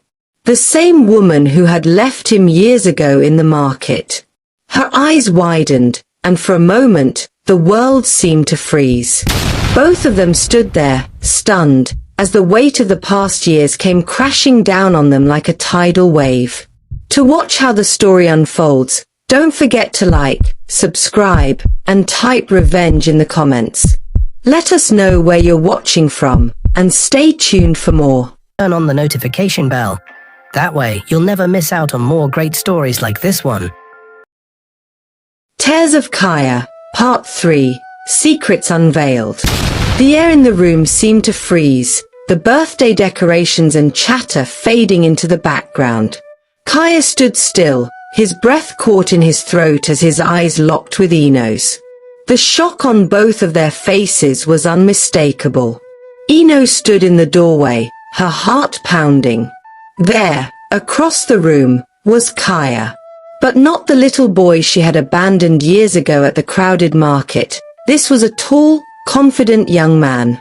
The resemblance hit her like a tidal wave. His sharp cheekbones, his deep, soulful eyes, the way he carried himself, it was like seeing a ghost. Her chest tightened, her breath quickening. Could it really be him? No, it couldn't be. She tried to dismiss the thought, telling herself it was impossible, that this was just a coincidence. But her eyes couldn't lie to her. The resemblance was too striking. Kaya, equally shocked, felt his heart race as he looked at her. He felt the cold tendrils of uncertainty creeping up his spine. The woman standing in front of him, there was something disturbingly familiar about her face. But why? He couldn't place it. His mind flashed with memories of the market, the rain, the confusion. Could it be her? He decided to keep his thoughts to himself, not wanting to create unnecessary tension. It's her. Ino. The memories he had buried for so long came rushing back. His cries for her in the market, the rain soaking his skin, the terrifying feeling of being lost and abandoned. But he kept his expression calm, masking the turmoil inside. Before either of them could speak, Martin rushed into the room, breaking the tension. He flung his arms around Kaya, beaming with excitement. Kaya, you made it! Martin's voice echoed through the grand hall, shattering the silence. Kaya managed to smile, his heart still pounding. He returned Martin's hug, but his eyes never left Ino's. He could see the fear in her eyes, the same fear he had once seen when she left him behind all those years ago. She hadn't expected him to survive. But here I am, Kaya thought, his heart hardening. Ino, trying to keep her composure, forced a smile. You boys should have fun. Martin, show Kaya around, she said, her voice trembling ever so slightly. She turned and walked quickly out of the room, her mind spinning. It can't be, but what if it is? What if Kaya knows? As the boys disappeared into the hall, Ino slipped onto the balcony, her breath shaky. It has to be him, she thought, panic setting in. Kaya, my Kaya. But how did he survive? And how did he end up here, in Martin's life? She remembered the name that had struck her like a knife. Kaya. She had heard Martin say it 100 times, but it wasn't until now that the pieces clicked together. It was the same name as the boy she had discarded like trash, thinking she would never see him again. But now, he was here, standing in front of her, alive and successful. Ino's stomach churned. What if he knows? She couldn't let him expose her. Her perfect life with Kweku, their beautiful home, their social status, it would all come crashing down if the truth came out. She had to be careful, but she needed more information. Inside, the party went on, but Kaya couldn't shake the uncomfortable feeling that Ino had recognized him. Martin, clueless to the tension, was showing Kaya his birthday gifts, but Kaya's mind was elsewhere. Look at this! Martin held up a shiny new toy car, but Kaya barely glanced at it. His thoughts were spinning. Why didn't Ino say anything? Did she recognize me? Should I say something? Kaya! Martin's voice snapped him out of his thoughts. Kaya forced a smile, handing Martin the gift he had brought. Here, happy birthday, Kaya said, trying to focus. Martin tore open the wrapping with excitement. A watch. Thanks, Kaya. This is awesome, he said, putting it on immediately. But Kaya's mind was elsewhere. He needed to leave. He couldn't stay in this house, not with her. I think I should go, Kaya said suddenly, his voice quiet. Martin's face fell. But you just got here, he protested. My dad's coming to pick me up soon, Kaya lied, glancing nervously toward the hallway where Ino had disappeared. Okay, but let's hang out after school next week, all right? Martin said, still holding on to his excitement. Kaya nodded, but the only thing he wanted now was to leave. He felt like a ticking time bomb, waiting to explode. As Kaya left the house, Ino watched him from the balcony, her eyes narrowing. She couldn't shake the feeling that he knew, that he had recognized her, and he was just playing along. Her mind raced. What if he tells Kweku? What if he's planning something? As soon as Kaya left, Ino approached Martin casually, trying to seem uninterested. "So, that's your new friend, Kaya?" she asked, forcing a smile. "He seems nice." "Yes, he is cool," Martin answered. When Kweku entered the room, he noticed the strange look on her face. "What's wrong?" he asked, concern lacing his voice. Ino quickly turned, faking a smile. "Nothing. Just tired." The party was a bit overwhelming. Kweku raised an eyebrow, sensing something was off, but he let it go. "She's been acting strange since the party started." That night, as Kweku slept beside her, Ino lay awake, staring at the ceiling. She couldn't let this go. She needed answers. She needed to know more about Kaya. A week later, Ino began her investigation. She subtly questioned Martin about his new friend, trying not to raise suspicion. "That boy, Kaya, you've gotten close to him, huh?" Ino asked casually as Martin sat at the kitchen counter, finishing his breakfast. Martin shrugged, grinning. "Yeah, he's cool. He's smart. Helps me with my assignments sometimes.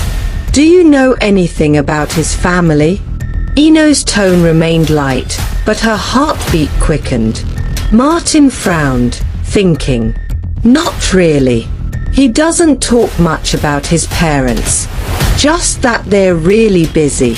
But everyone in school knows he's the oldest in our class." Ino's heart sank. "Oldest in the class?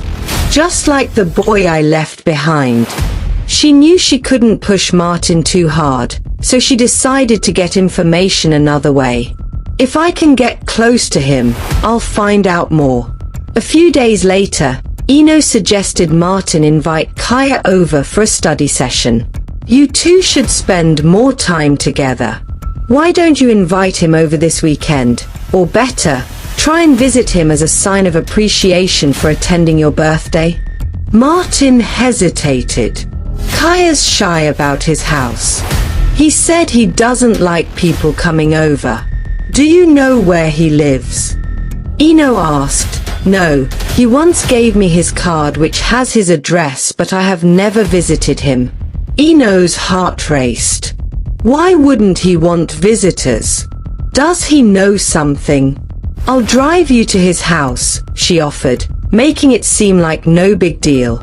Martin reluctantly agreed, and Ino saw her opportunity. When the day arrived, Ino drove Martin to Kaya's house, her mind filled with questions. As they pulled up to the massive mansion, her eyes widened. How could a street boy like Kaya end up here? No, maybe the resemblance is just a coincidence. This couldn't be him. The gate opened, and as they drove inside, Ino noticed the security guard standing at the entrance. She knew she had to play her cards right. After dropping Martin off, she lingered by the gate, striking up a conversation with the guard. "That boy, Kaya, he's special, isn't he?" she asked with a warm smile. The guard, a chatty man, nodded enthusiastically. "Oh, here's something. Saved by the Johnson family. Some say it was destiny. You know, he used to live on the streets, but now look at him. Lucky boy." Ino's blood ran cold. Destiny. Street boy. It's him. The pieces were falling into place. The puzzle in her mind was being fixed at the right positions. She could barely contain her panic. Back home, Ino paced the living room, her mind racing. It's him.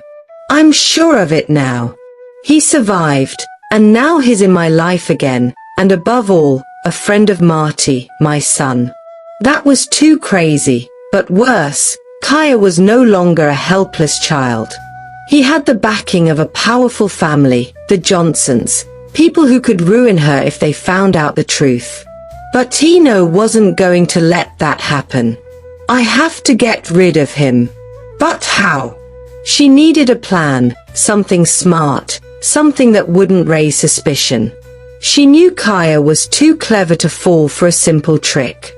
The next time Martin invited Kaya over, Eno paid close attention to every word the boys said.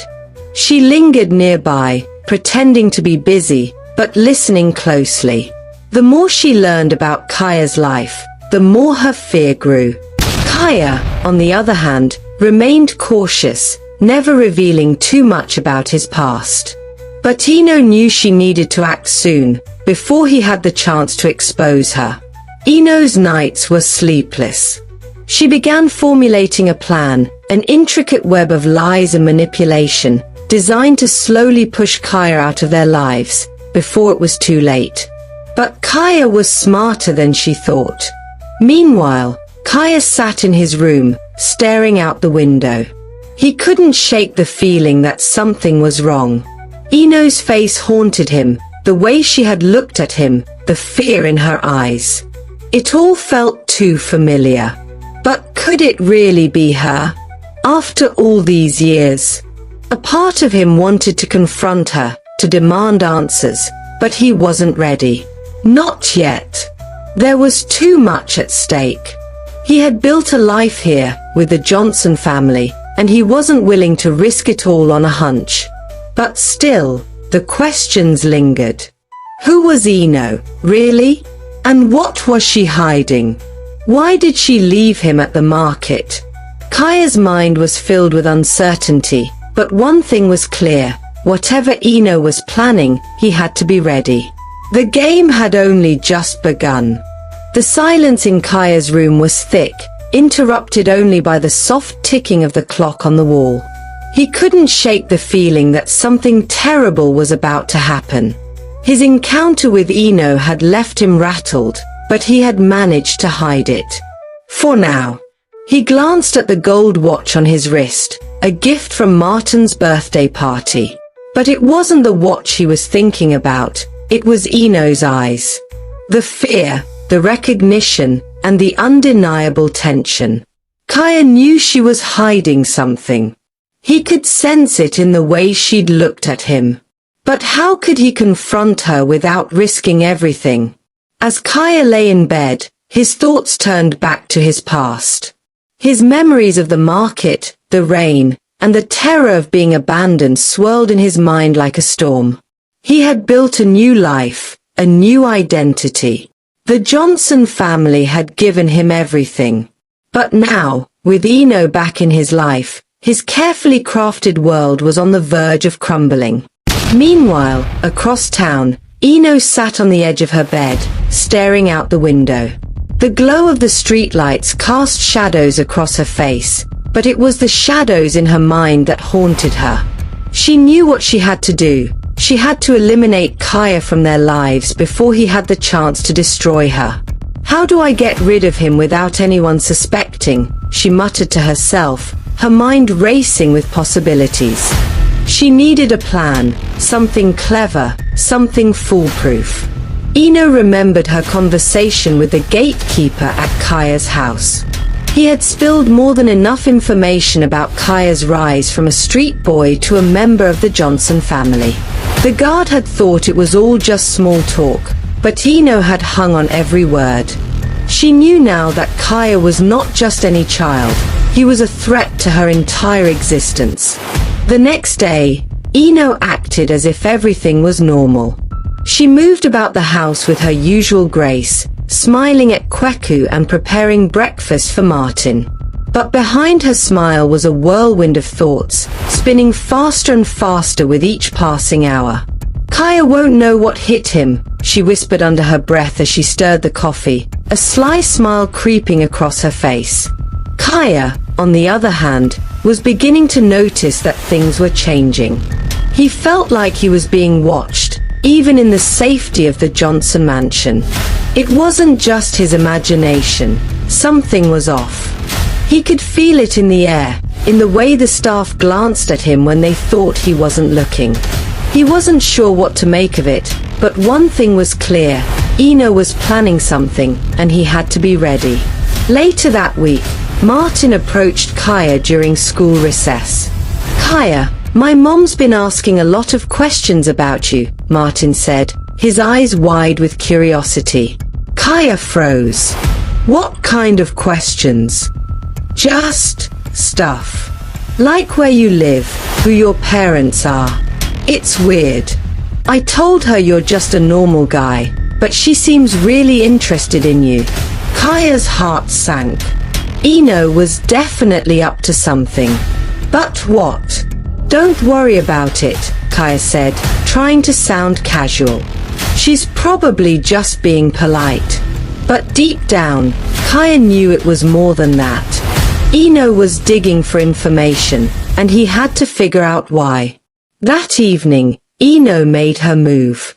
She convinced Martin that it would be a good idea to spend more time with Kaya. After all, they were best friends now. And what better way to get closer to Kaya than to invite him over for another visit? "You should spend more time with him, Martin," Eno said sweetly. "He seems like a good influence on you.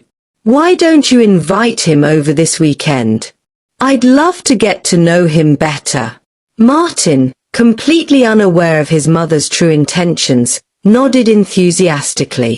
"Yeah, I'll ask him tomorrow." Eno smiled, but inside, her mind was racing. This was her chance to gather more information, to get closer to Kaya and find out what he knew. She had to play her cards right. The weekend arrived, and Kaya found himself back at Martin's house. This time, the atmosphere felt different. Eno greeted him with a warm smile, but Kaya could feel the tension behind her eyes. "Welcome back, Kaya," Eno said, her voice smooth and pleasant. "It's so nice to see you again." Kaya forced a smile, his guard up. "Thanks." As the boys headed upstairs to Martin's room, Eno lingered behind, watching their every move. She needed to find a way to get Kaya alone, to talk to him without raising suspicion. Later that afternoon, Eno found her opportunity. Martin had gone to the kitchen to grab snacks, leaving Kaya alone in the living room. Eno entered quietly, her heart pounding in her chest. "Kaya," she said softly, her voice trembling ever so slightly. Kaya turned to face her, his expression unreadable. "Yes?" For a moment, neither of them spoke. The air between them was thick with unspoken words, with memories that neither of them wanted to acknowledge. "I just wanted to thank you," Eno said, her voice barely above a whisper, "for being such a good friend to Martin." Kaya nodded, his eyes never leaving hers. He could see the fear in her eyes, the guilt. But he remained silent, waiting for her to make the next move. Eno took a step closer, her heart racing. She needed to know if he remembered, if he knew who she really was. But she couldn't ask outright, she had to be careful. "You're a good boy, Kaya," she said, her voice shaking slightly. "I'm glad Martin has someone like you in his life." Kaya's eyes narrowed. He could sense the tension in her voice, the hesitation. But he didn't say anything. He wanted to see where this was going. Before Eno could say anything more, Martin returned with the snacks, and the moment was lost. But Kaya knew one thing for sure: Eno was hiding something, and it was only a matter of time before the truth came out. Meanwhile, back at the Johnson mansion, Mr. Johnson had begun to notice the change in Kaya. He could see the boy was troubled, that something was weighing heavily on his mind. "Kaya, is everything all right?" Mr. Johnson asked one evening as they sat in the living room. Kaya hesitated. He didn't want to burden Mr. Johnson with his problems, but he couldn't keep this to himself any longer.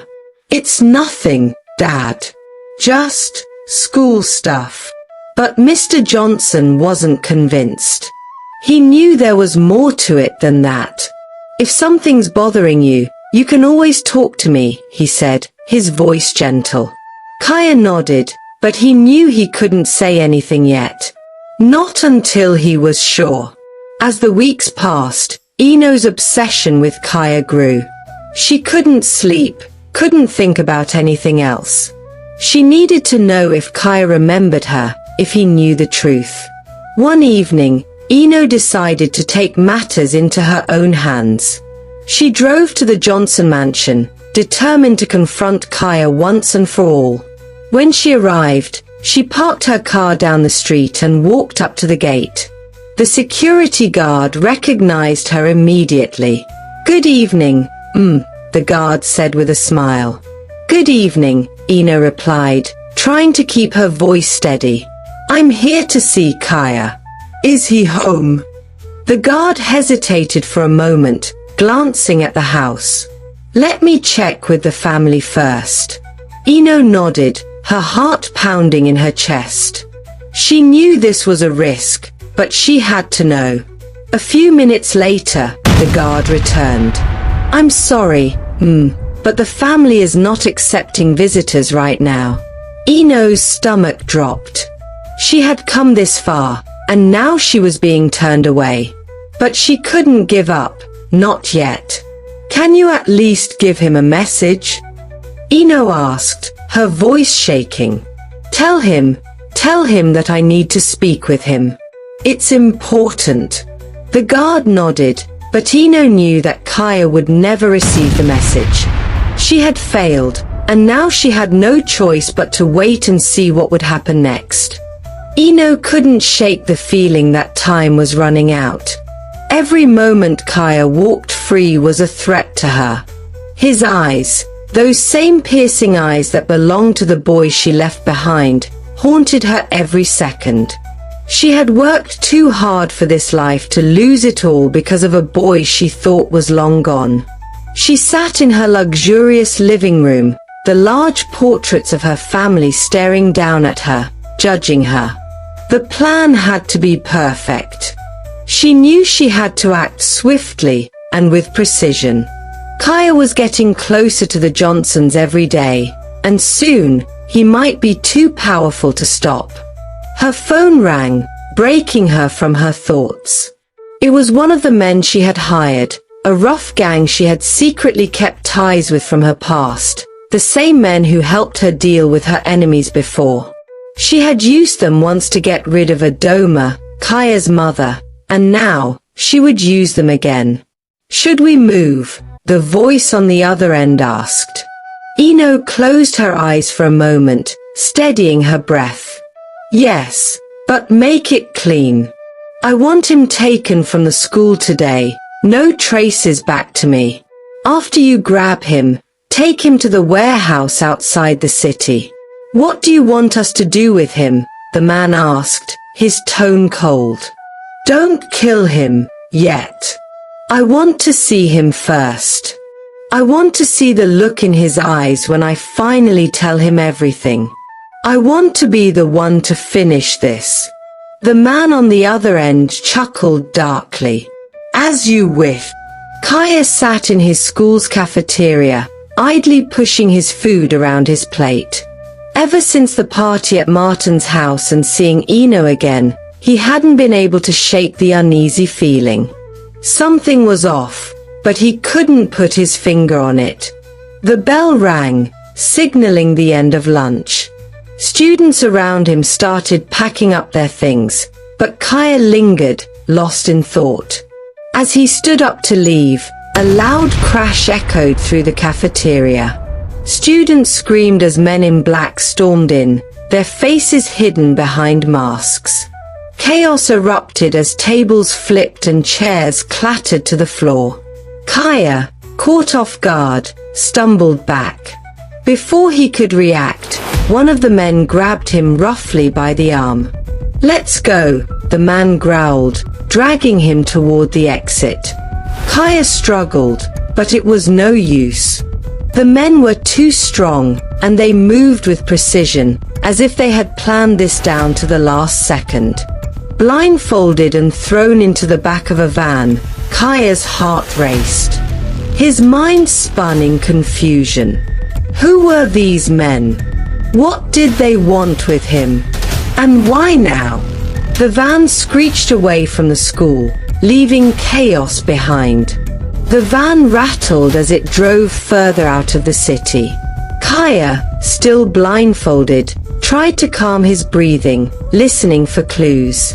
He heard the men talking in low voices, but their words were muffled. Fear clawed at his chest. Where were they taking him? Who was behind this? At the warehouse.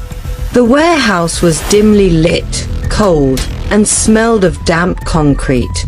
The men dragged Kaya to a chair in the center of the room and tied him up. He struggled against the ropes, but they were too tight. He was trapped. One of the men, a tall, scarred figure, pulled out his phone. "She's on her way," he muttered to the others. Kaya's heart pounded in his chest. His thoughts raced. Who could it be? What has he done? He shook his head, trying to dismiss the possibility. Ino was coming. Ino arrived at the warehouse, her heart pounding with a mixture of anticipation and rage. This was it. The moment she had been waiting for. The moment to finally rid herself of the one person who could destroy everything. As she entered the warehouse, the men stood aside, giving her a clear view of the figure tied to the chair. Kaya's back was facing her, his head slumped forward, a cloth covering his face. She smiled coldly. She had won. "Leave us," she ordered the men. The door closed behind them, leaving her alone with the boy she had once abandoned, the boy who had now become her greatest threat. Ino took slow, deliberate steps toward Kaya, her heels clicking against the concrete floor. "Do you know how long I've waited for this moment?" she hissed, circling around him like a predator. "You thought you could escape me, didn't you? You thought you could survive after I left you at that market to die, just like your mother. But you didn't. You're still alive, aren't you?" Her voice was venomous, dripping with hatred. Kaya didn't move. Ino's smile grew wider, more sinister. "Your mother, she didn't die from natural causes, you know. I killed her.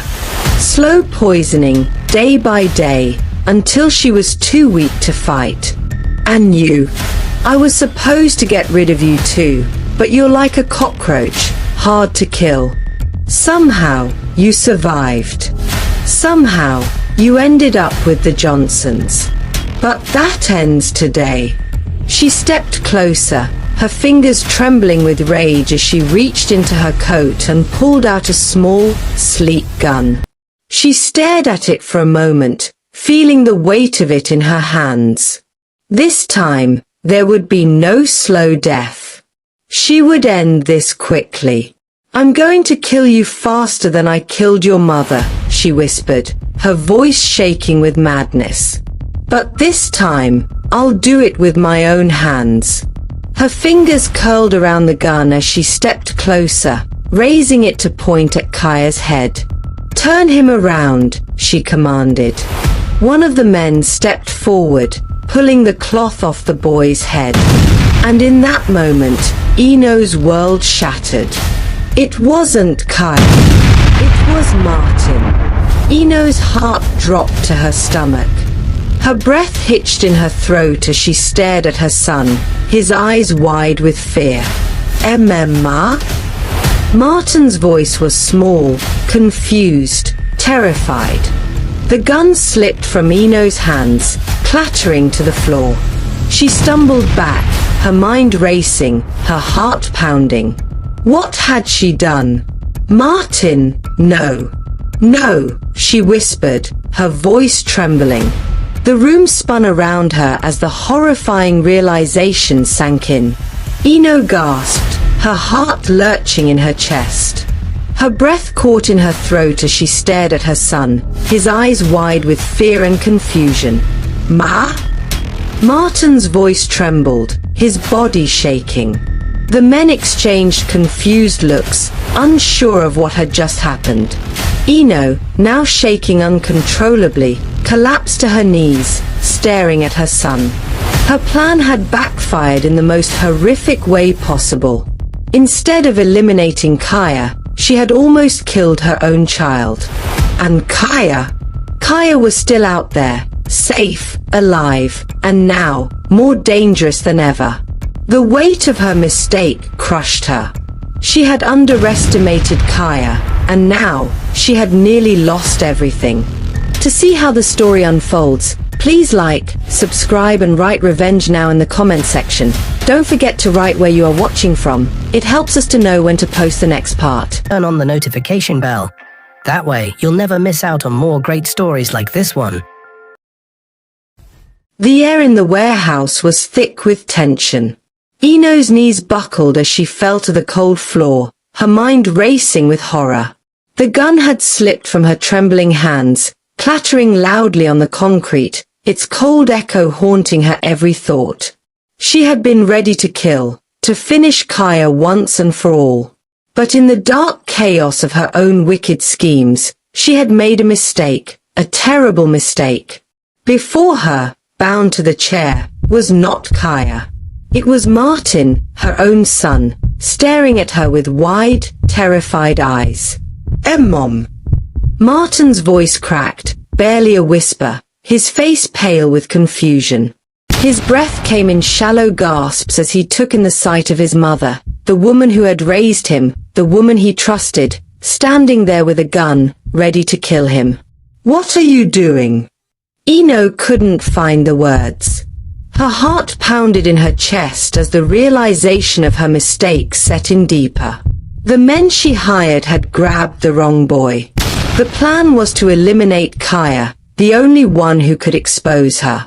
But now, Martin had seen everything. Eno scrambled toward him, tears streaming down her face.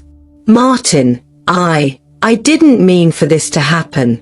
Her voice trembled as she reached for him, but Martin jerked away, his eyes wild with fear. "Why were you going to shoot me?" Martin choked, his mind reeling. "You were going to kill me, Mom. You had a gun." No. Eno shook her head frantically, her body shaking as she crawled closer. "I thought you were someone else. I thought you were Kaya." "Kaya?" Martin's brow furrowed, disbelief washing over his features. "Why would you try to kill Kaya? He's my friend. My best friend." Eno's chest tightened, guilt clawing at her insides. She had never intended for Martin to know the truth, but now there was no way to bury the lies any longer. "It's not what you think, Martin," she whispered, her voice hoarse. "I was protecting you. I was protecting our family. By killing my best friend." Martin's voice rose, his fear giving way to anger. "Why would you need to protect me from Kaya? What are you hiding?"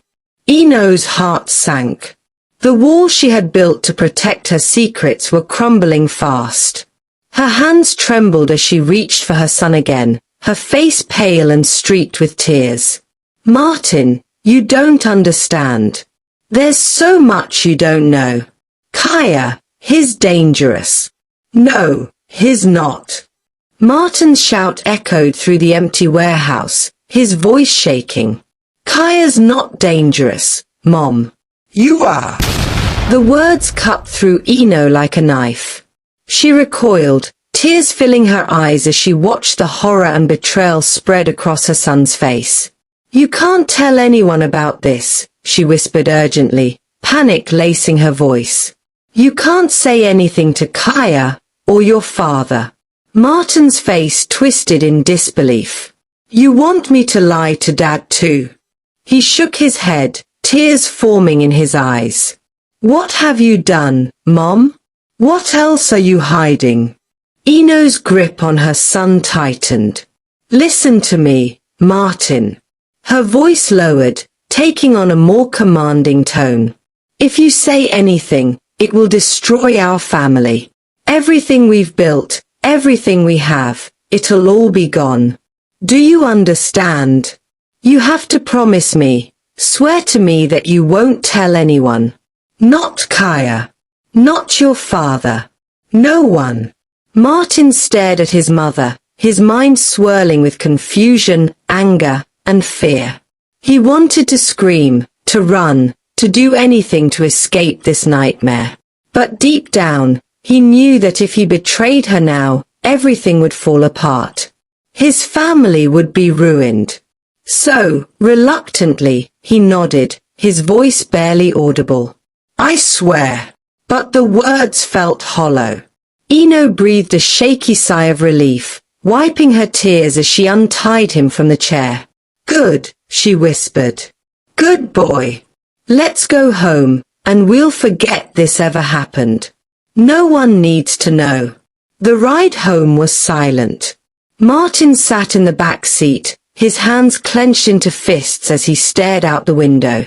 The weight of what had just happened pressed down on him, suffocating him. His mother had almost killed him, thinking he was Kaya, his best friend. And now she was asking him to lie, to keep this twisted secret locked inside. That night, Martin couldn't sleep. His mother's words echoed in his mind. You can't tell anyone. But how could he keep something like this from Kaya? How could he face his best friend, knowing what his mother had tried to do? Every time he closed his eyes, he saw the gun, saw his mother's cold expression, and felt the fear wash over him again. By morning, Martin was exhausted, but his mind was made up. He had to find Kaya. He had to tell him what happened, even if it meant breaking his promise to his mother. At school, Martin searched for Kaya, but something was wrong. Kaya was nowhere to be found.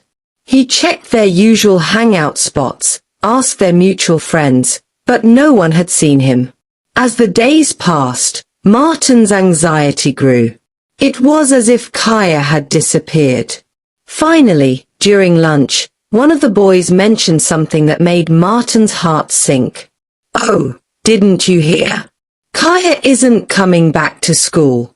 His family pulled him out. Something about moving away. Moving. Martin's stomach twisted in disbelief. He knew something wasn't right. The Johnsons wouldn't just pull Kaya out of school without a reason. He needed answers. Over the next few weeks, Martin became obsessed with finding Kaya. He snuck out of the house, hoping to track down his friend, visiting the places they used to go, but every lead turned into a dead end. Ino, sensing Martin's restlessness, grew suspicious. She had noticed the way he had become distant, the way he seemed preoccupied.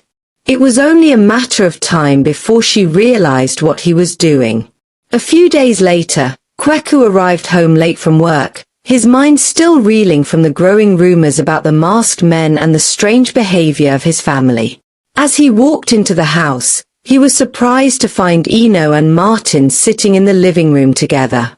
Martin's face was pale, and he avoided his father's gaze. Ino, on the other hand, was tense, her usual calm demeanor strained. What's going on? Kweku asked, sensing the unease in the room. Nothing, Ino said quickly, her voice too sharp to be convincing. We were just talking. But Kweku wasn't buying it. He had noticed the way Martin had become withdrawn, how he barely spoke at dinner anymore. The boy had been distant, almost afraid, and Kweku couldn't shake the feeling that something dark was lurking beneath the surface. Martin, Kweku said, his voice soft but firm. Come here. Martin glanced at his mother, fear flashing in his eyes, but he slowly stood and walked over to his father. Kweku knelt down, placing a hand on his son's shoulder. Son, I need you to tell me the truth. Did something happen at school? Were you taken by those men? Eno's heart pounded in her chest, and she stood up, her voice sharp. Kweku, I told you already, I picked him up from school. He wasn't taken. But Kweku wasn't talking to her. His eyes remained on Martin, searching for the truth in his son's face. Martin, look at me. You don't have to be afraid. Just tell me what happened. Martin's throat tightened, and tears welled in his eyes. He wanted to scream the truth, to tell his father everything about the warehouse, about the gun, about his mother's twisted plans. But Eno's words echoed in his mind. You can't say anything. I wasn't taken, Dad, Martin said, his voice barely above a whisper. He hated himself for lying, but he was too afraid of what might happen if he told the truth. Mom picked me up like she said. Kweku's eyes narrowed, and he stood up slowly, turning to face Eno. Why is he so scared of you? He asked, his voice filled with suspicion. Why won't he talk to me? Eno's mind raced. She had managed to keep Martin quiet for now, but Kweku was getting too close to the truth. She needed to shut this down before it spiraled out of control. He's not scared of me, Kweku, she said, her voice cracking with desperation. He's just shaken up. You're making this worse by pushing him. But Kweku wasn't convinced. This isn't just about the school, is it? He asked, stepping closer to her. There's something else. You've been hiding something from me for years, and I'm done pretending everything's fine. Eno's heart stopped. Kweku was getting too close to the one secret she had fought so hard to keep buried, the truth about Kaya. Kaya, the boy she had abandoned years ago in the marketplace. The boy who was Kweku's own son, though he didn't know it. The truth that would destroy everything if it ever came out. You don't know what you're talking about, Eno said, her voice trembling as she backed away from him. I've done everything I can for this family. Everything. But Kweku wasn't backing down. Who is Kaya? He demanded, his voice rising. Why do you act like he's some kind of threat? What aren't you telling me? Eno's chest tightened, and she felt the walls closing in. She had to think fast, had to stop this before it all came crashing down. But just as she opened her mouth to respond, Martin's voice cut through the tension. Kaya, Martin's voice was shaking, but he couldn't hold it in any longer. Kaya, he's my brother, isn't he? Eno's blood ran cold, and she interrupted immediately. I told him about his stepbrother who had died years ago. I just told him that he had a brother named Kaya, just the same name as his best friend, and now it can't get off his head. Now, I think you are making things worse by asking him too many questions. Son, go to your room and take a rest, Eno told him, her voice trembling. Kweku's voice was sharp, slicing through the heavy silence in the house. Eno, you need to tell me what's going on. Martin's been acting strange for weeks, and you, he pointed an accusatory finger at her. You haven't been the same since the night of his birthday party. Kweku, please. Eno's voice trembled as she attempted to steady herself. I'm just as worried as you are. Martin will be fine. He is probably just shocked from the incident that happened at school. Worried? Kweku's eyes blazed with fury and disbelief. Eno, you haven't said a word about the men in masks that stormed the school. People are terrified. Parents are pulling their kids out, but you, he shook his head in frustration. You act like nothing happened. How are you not afraid? Martin was there, and you barely talked about it. The boy won't even speak about what happened. Eno's heart pounded in her chest, but she kept her face as calm as she could.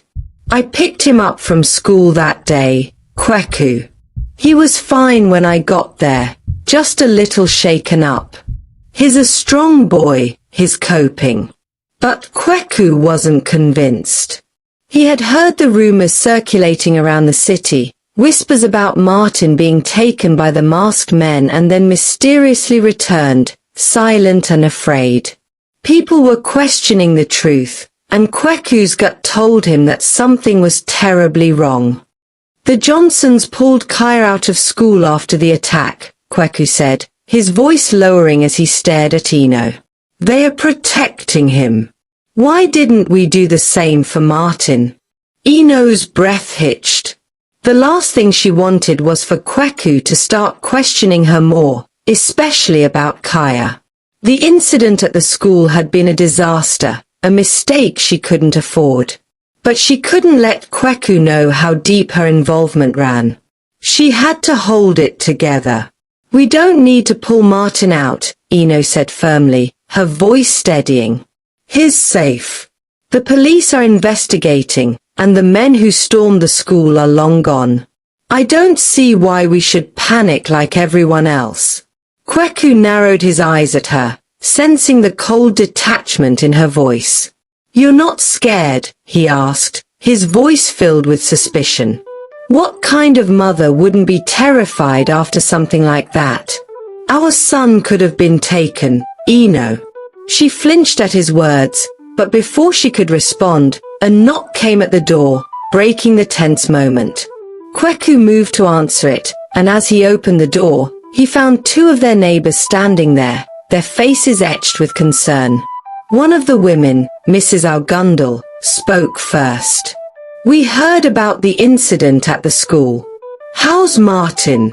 People are saying he was involved, that he was taken by the masked men. Kweku glanced back at Eno, his expression hardening. Martin's fine, he said, though his voice lacked conviction. He was never taken. Eno picked him up that day. The women exchanged uncertain glances. Are you sure? Mrs. Algundal pressed. Because there are some who swear they saw him being dragged out. We just wanted to make sure everything's okay. Eno stepped forward, her voice calm and controlled. Everything's fine, thank you. I appreciate your concern, but there's no truth to those rumors. Martin is safe, and we're handling it.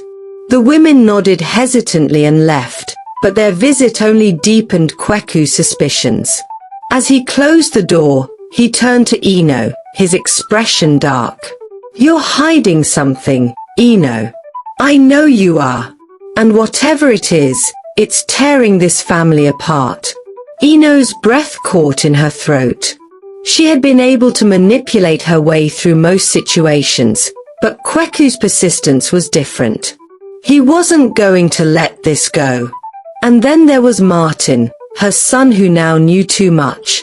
Upstairs, Martin sat on his bed, his mind a whirlwind of fear, guilt, and confusion. Since the warehouse incident, he had barely been able to sleep. The image of his mother pointing the gun at him still haunted his dreams. He had promised her he wouldn't tell anyone about what had happened, but every time he saw Kaya's face in his mind, the guilt ate at him. He needed to see Kaya. He needed to tell him everything. But how? His mother had been keeping a close watch on him, and the Johnsons had pulled Kaya from school, making it impossible for Martin to contact him. Every time he even mentioned Kaya's name, Eno's face would harden with fear, and she would change the subject. But Martin couldn't take it anymore. His best friend was in danger, and his father was starting to piece together the truth. He had to act. One night, while Martin was out, Eno decided to follow him. She watched from a distance as he visited an old park where he and Kaya used to play. When he returned home later that night, she was waiting for him. Where have you been? Eno asked, her voice cold and sharp. Martin froze in the doorway, his heart racing. I was just out with some friends. Don't lie to me, Eno snapped, stepping closer, her eyes narrowing. You've been looking for him, haven't you? You've been trying to find Kaya. Martin's face paled, and he took a step back, fear tightening his chest. No, Don't you dare lie to me. Eno's voice rose, filled with anger and desperation. After everything I told you, you're still trying to betray me. I didn't. You swore to me, Martin. You swore you wouldn't say anything. Her voice cracked, and she grabbed his arm, her grip tight and unforgiving. But you couldn't help yourself, could you? Martin yanked his arm free, his voice trembling with defiance. I'm not going to lie for you anymore. I can't. You tried to kill Kaya, and you almost killed me. You're the one who's ruining this family, not me. Eno's face contorted with rage, and before she could stop herself, she slapped him across the face. The sound echoed through the house, and Martin stumbled back, shock and pain filling his eyes. You hit me, Martin whispered, his hand trembling as he touched his cheek. Eno stood frozen, her breath coming in ragged gasps as she realized what she had done. But instead of apologizing, a new fear gripped her heart. Martin couldn't be trusted. He would tell. He would expose her, and everything she had worked for would be destroyed. Without thinking, Eno grabbed Martin by the arm again, dragging him toward the back door. You're not going to ruin this family. You're not going to ruin me. Let go of me. Martin screamed, struggling against her, but Eno's grip tightened as she dragged him toward the car. Panic set in, and Martin fought harder, kicking and thrashing as she shoved him into the back seat and locked the door. Mom, stop, he cried, tears streaming down his face. What are you doing? Eno didn't answer. She climbed into the driver's seat, her hands shaking as she started the car. I'm doing what I have to, she muttered, her voice barely audible. Martin pounded on the window, his sobs filling the car as they drove away from the house, away from everything he knew. Hours later, they arrived at a small, secluded cabin far outside the city. It was a place Eno had used before, back when she needed to hide certain problems. She dragged Martin inside, locking the door behind them as she shoved him into a small room at the back of the cabin. You'll stay here until I figure out what to do with you, Eno said, her voice hollow. Martin's heart pounded in his chest as he looked around the bare, cold room. You can't keep me here forever, Martin said, his voice trembling with fear and anger. He couldn't believe what was happening. His own mother had kidnapped him, locked him away in some remote cabin. The betrayal cut deeper than anything he had ever felt before. He tried to stay strong, but tears welled in his eyes. Eno's face was twisted with desperation, her once carefully composed mask now crumbling under the weight of her actions. She turned away from Martin, pacing the small room like a caged animal, her mind racing for solutions. I didn't want it to come to this, Martin, she muttered, more to herself than to him. You don't understand. I have to protect this family. Everything I've done for us. Martin's chest heaved with suppressed sobs. This isn't protecting the family, Mom. You're destroying it. You nearly killed me. You tried to kill Kaya. He paused, his voice cracking with disbelief. What did Kaya ever do to you? Eno stopped pacing and stared at him, her eyes dark and unreadable. Kaya is a threat. He's not who you think he is. He's the son of the woman I had to get rid of. If he finds out the truth, we lose everything. Everything. Martin's mind reeled. The more she talked, the more his mother sounded like a stranger, a woman consumed by her own twisted need for control. He tried to make sense of it, but the more he thought about it, the less it all made sense. Kaya, his best friend, the boy who had never hurt anyone, was now at the center of a secret so dark that his mother was willing to destroy everything to protect it.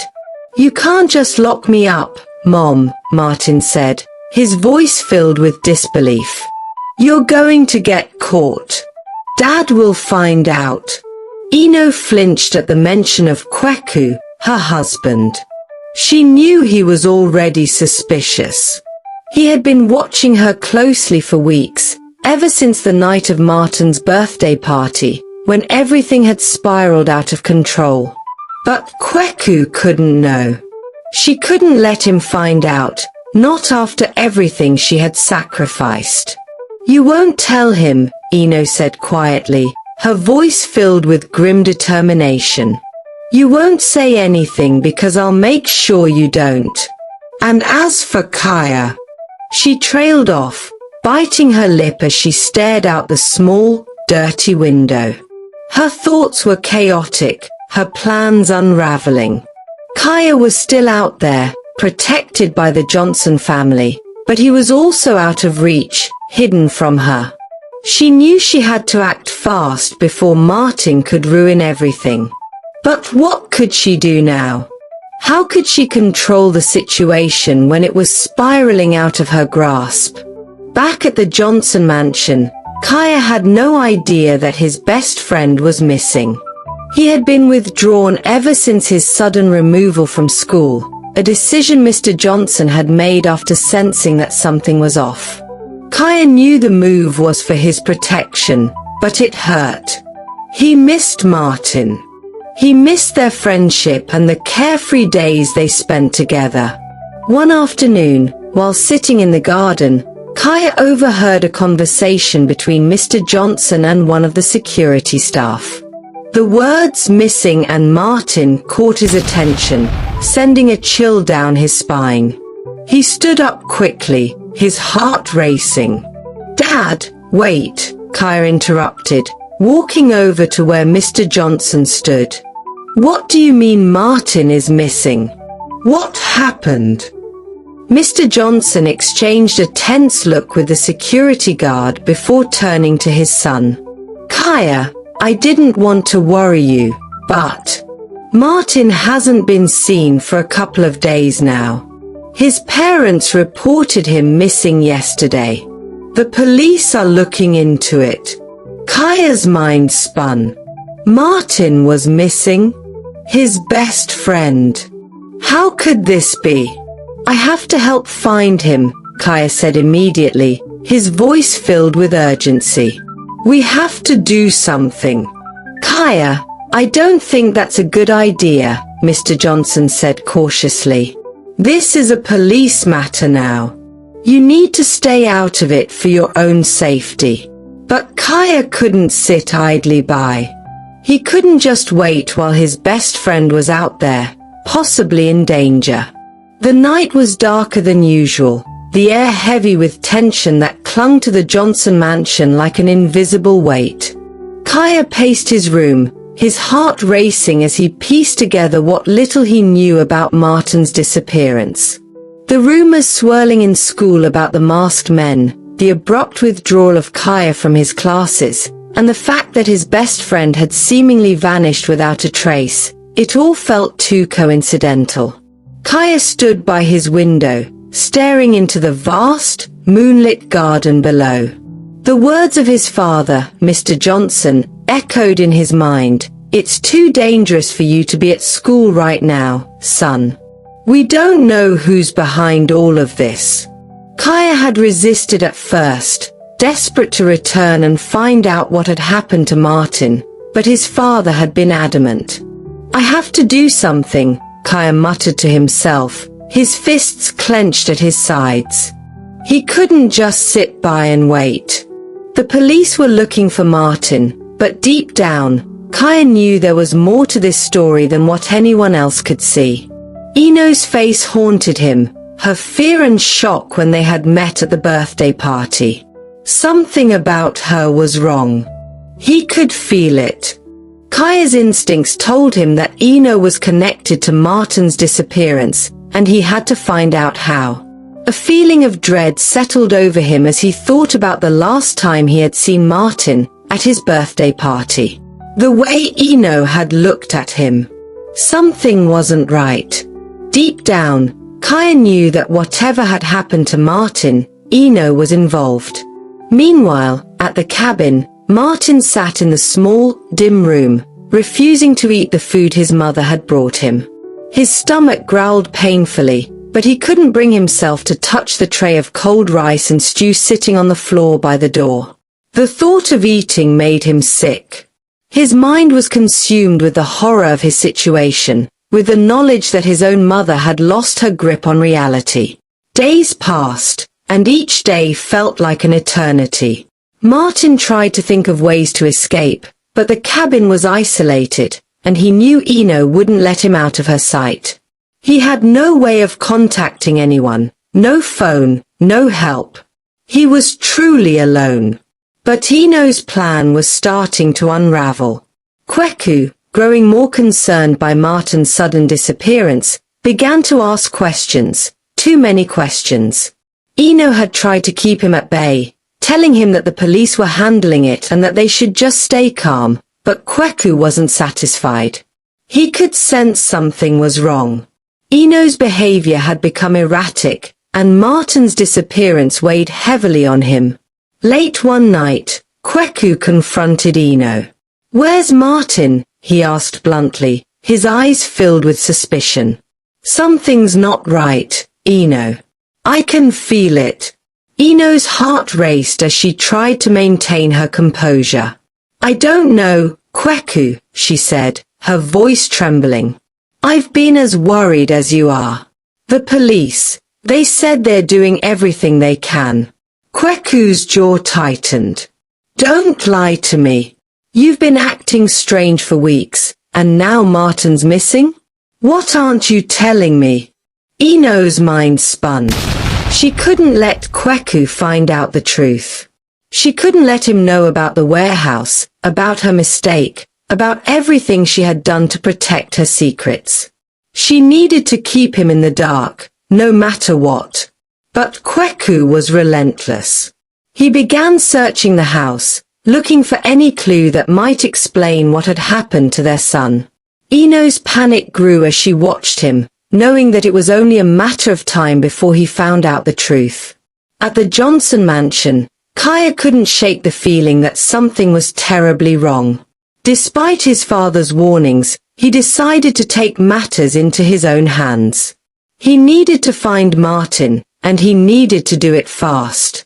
Using the few clues he had, snippets of conversations, vague memories of the places Martin's family used to visit, Kaya began his own search.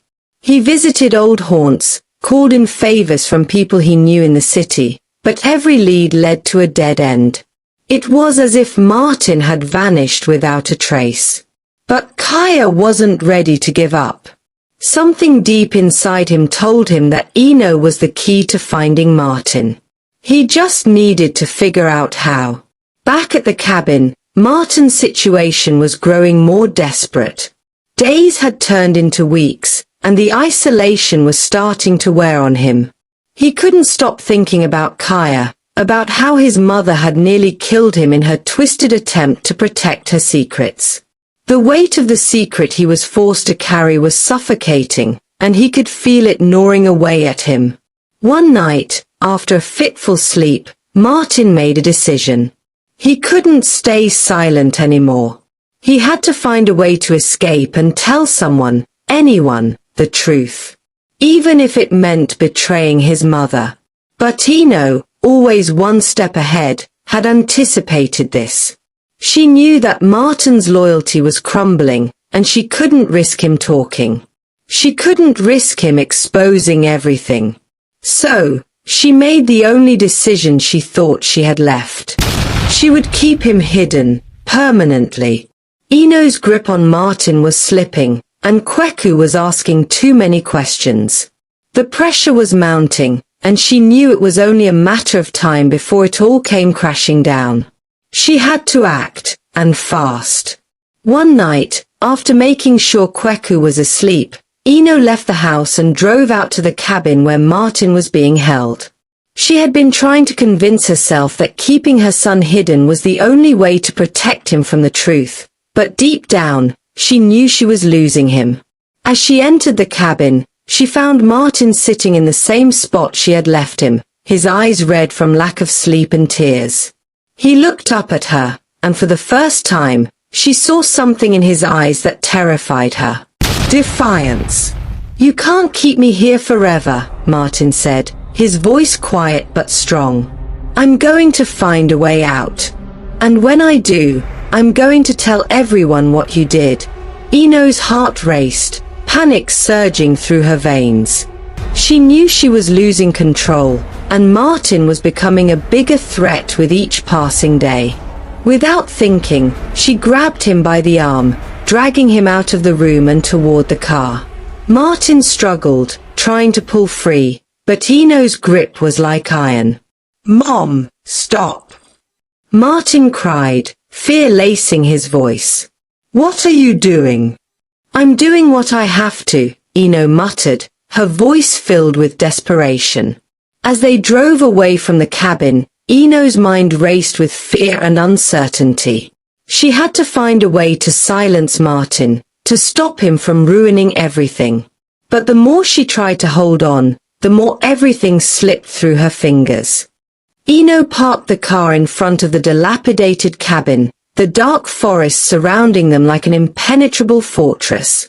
The sky was clouded, the moon barely visible through the thick canopy of trees. Inside the car, the silence was suffocating. Martin sat slumped in the back seat, his usually bright face drained of all energy, his eyes red and swollen from too much crying, too much fear. The grey suit he had worn now clung to his body, wrinkled and stained from days of captivity. Ino gripped the steering wheel, her knuckles white. She had driven them far from the city, far from anyone who might ask questions or meddle in her plans. But as she sat there, looking at her son through the rearview mirror, her resolve wavered for just a moment. This wasn't how it was supposed to be. Martin was never supposed to be here, never supposed to see the dark side of her world. But he did. He had seen too much. And now, she wasn't sure if she could undo the damage. "Mom," Martin's voice came out in a hoarse whisper. He hadn't called her that in days, hadn't spoken more than a few words since she brought him here. "Why are you doing this?" Ino's chest tightened. She had no good answer. She glanced back at him, her face softening slightly. "I'm sorry, Martin," she whispered. "I didn't mean for any of this to happen." "But it did," Martin snapped, his voice cracking from a mixture of exhaustion and anger. "You were going to kill me. You were going to shoot me, thinking I was Kaya." His eyes burned with the betrayal of a boy who no longer knew the mother he had grown up with. "Why? What did Kaya do to you?" Ino closed her eyes, fighting back the surge of emotions. She wanted to tell him everything, but how could he possibly understand? How could she make him see that this wasn't just about Kaya, that it was about protecting everything she had built? That it was about survival. "Kaya is dangerous, Martin. He doesn't belong in our lives anymore," Ino said, her voice a hollow echo of the determination she once had. "He knows too much. If he finds out the truth, it will destroy everything." Martin shook his head, tears welling in his eyes again. "He's my best friend. He didn't do anything to deserve this. And neither did I." Ino felt her heart break at his words. She wanted to comfort him, to tell him that it would all be okay, but she knew she couldn't. Martin had seen too much, heard too much.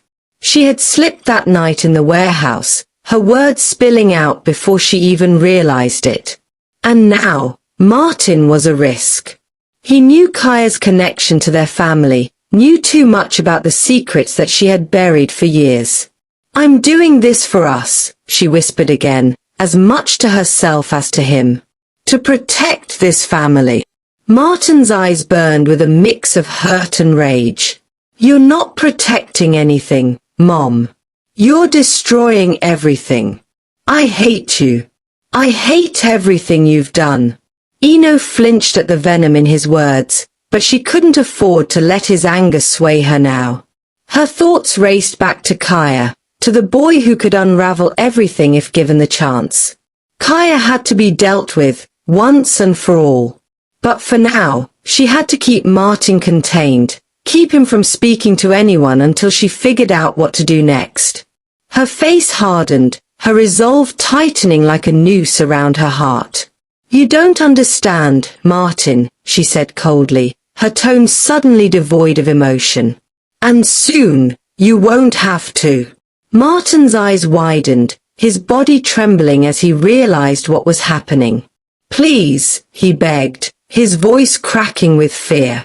"Don't do this." But Tino had already made up her mind. She stepped out of the car and opened the back door, grabbing Martin by the arm. He stumbled as she dragged him out, his weak body unable to resist her grip. She led him into the cabin, the air cold and damp inside. The room was barren, with cracked walls and a single rusted chair in the center. "You'll stay here," Eno said firmly, pushing him toward the chair. "Until I figure out what to do with you." Martin looked up at her, his face pale with disbelief. "Why are you doing this? I'm your son." For a fleeting moment, Eno felt her heart soften, her resolve falter. But then the image of Kaya flashed before her eyes, reigniting the cold, calculated fire inside her. Kaya was the reason for all of this. Kaya was the threat that had to be dealt with. She couldn't afford to show weakness now. "I'm sorry, Martin," she whispered, her voice a mix of regret and determination. "But this is how it has to be." She turned away from him, her face set in stone as she walked toward the door. Martin called out after her, his voice filled with desperation, but she didn't stop. She couldn't stop. She had to protect herself. She had to protect what was left of her family. As she closed the door behind her and locked it, Eno leaned against the wooden frame for a moment, her breath shaky. She wasn't sure how much longer she could keep this up, how much longer she could bear the weight of her own lies. But one thing was certain, Kaya had to be next. She left the cabin without looking back, her heart heavy but her mind set on what had to be done. When Kaya finally managed to track down one of Eno's old associates, a man who had done business for her in the past, he learned about the cabin. It was a remote place, far from the city, and rarely used. But when the man mentioned it, something clicked in Kaya's mind. He knew that was where Martin was. Without wasting any time, Kaya grabbed a car and drove out to the cabin, his heart pounding with fear and hope. He had to find Martin. He had to save him. But when he arrived at the cabin, he was too late. The cabin was empty, the door swinging open in the wind. Martin was gone. The only trace of him was a small piece of paper left behind, with a single word scribbled on it, "Help." He knew he had to prepare well and come back. Martin had been there, he could sense it. Back at the house, Kweku was growing more frantic by the day. Eno had been avoiding him, but he wasn't going to let her hide anymore. He demanded answers, and this time, Eno couldn't avoid the confrontation. "Kweku, you don't understand," Eno said, her voice shaking. "Everything I did was to protect us, to protect our family. You don't know what's really going on. What is going on?" Kweku demanded. Eno took a step back. She has to be careful. Kweku was growing more restless by the day. The atmosphere in the house had become unbearable, with both Eno and Martin acting strangely. But now, Martin was missing, and Eno's reaction had been disturbingly indifferent. Kaya stood by his window, staring into the dim night sky. The faint glow of the moon barely lit the garden below, casting long shadows that seemed to shift with every passing second. His mind raced as he gripped the small, crumpled piece of paper in his hand, the word help scribbled in Martin's familiar handwriting. That single word, written in desperation, carried the weight of 1,000 questions. It was the only clue Kaya had, and it filled him with a sense of urgency he could no longer ignore. He couldn't just sit here. He couldn't wait for the police or for his father to take control. His best friend, his brother, was in danger. Kaya's heart ached with the thought of Martin being out there somewhere, scared and alone, possibly suffering because of something he didn't yet fully understand. As he paced the room, Kaya's mind sharpened with determination. He had to move. He had to act now. Just as he grabbed his jacket and prepared to leave, a shadow moved at the door. Kaya froze for a moment, his heart racing, before turning to find Mr. Johnson standing there, his expression unreadable. "Kaya," Mr. Johnson said softly, leaning against the door frame. "Where do you think you're going at this hour?"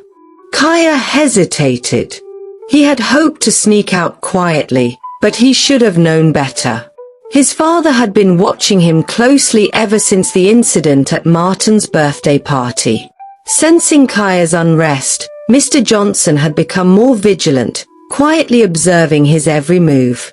"I can't just sit here, Dad," Kaya replied, his voice steady but filled with urgency.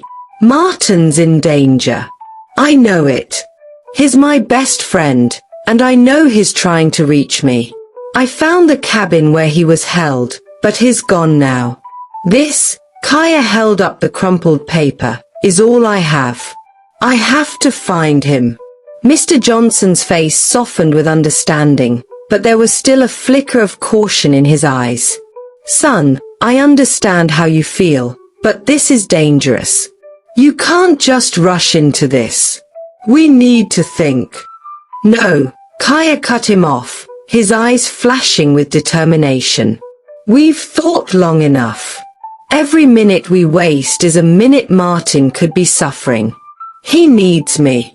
I have to go." For a moment, Mr. Johnson didn't say anything. Then, slowly, he nodded. "All right.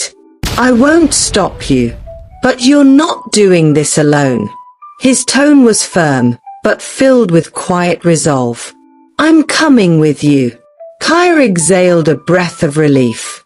He didn't want to go alone, and having his father's support gave him a sense of strength he desperately needed. Meanwhile, across town, Kweku sat in his dimly lit study, his mind swirling with suspicion and dread.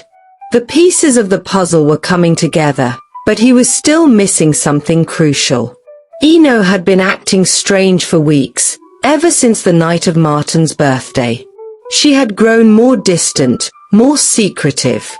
And now, with Martin missing, Kweku couldn't shake the feeling that Eno was hiding something big, something dangerous. That night, as Kweku pretended to sleep, he listened carefully to Eno's movements in the house. Her soft footsteps echoed in the hallway outside their bedroom, and he knew she wasn't heading to bed. His heart raced as he heard the front door creak open. She was leaving. Silently, Kweku slipped out of bed, his bare feet making no sound as he moved toward the window. He watched as Eno got into the car, her silhouette barely visible in the faint streetlight. His gut tightened with a mixture of fear and suspicion. She was up to something, and this was his chance to find out what. Without making a sound, Kweku grabbed his keys and followed her, keeping a safe distance as her car disappeared down the dark, winding road. He didn't know where she was going, but he intended to find out. At that very moment, Kaya and Mr. Johnson were also following Eno, though she had no idea. As they drove in silence, the tension between father and son was palpable. Both of them were laser-focused on the task ahead, their eyes fixed on the car in the distance. "I've been watching her for a while now," Mr. Johnson admitted as they sped through the quiet streets. "Something's not right. I think you're right to trust your instincts, Kaya. Eno, she's hiding something." Kaya clenched his fists in his lap, his mind replaying every interaction he had had with Eno over the past few months. Her cold gaze at the birthday party, the way she seemed to tense up every time Kaya mentioned Martin, it all made sense now. She was at the center of whatever was happening, and Kaya was determined to get to the bottom of it. "Do you think Martin is with her?" Kaya asked, his voice barely above a whisper. Mr. Johnson tightened his grip on the steering wheel, his jaw clenched. "I don't know, son. But we're going to find out." At the same time, in the small, dim room where Martin was being held, the air was cold and oppressive. He had been locked away for what felt like an eternity, his body weak from hunger and exhaustion. He sat on the hard floor, his back against the wall, his eyes half closed in a haze of fatigue. Martin's mind drifted in and out of consciousness, his thoughts heavy with fear and confusion. He thought of Kaya, his best friend, his brother in every way that mattered. If only he could reach him. If only he could tell Kaya the truth. But as the days dragged on, Martin's strength had started to fade. He could feel it in his bones, a deep weariness that made it hard to even lift his head. His limbs felt heavy, his mind clouded. Every breath was a struggle. "Brother." "I'm sorry," Martin whispered, his voice barely audible. "I couldn't find you to tell you the truth. I couldn't." His words trailed off as a wave of dizziness washed over him. His vision blurred, and he felt the room spinning around him. Martin's body grew weaker, and he collapsed to the floor, his head hitting the cold ground with a dull thud. His breath came in shallow gasps as darkness crept in around the edges of his vision. He didn't have much time left. Back on the road, Eno drove with a sense of purpose, her mind racing as she planned her next move. She had already moved Martin to a new location, a place where no one would find him. But even that didn't feel safe enough. Kweku was suspicious, and Kaya, she couldn't risk him finding out the truth. Not now. Not ever.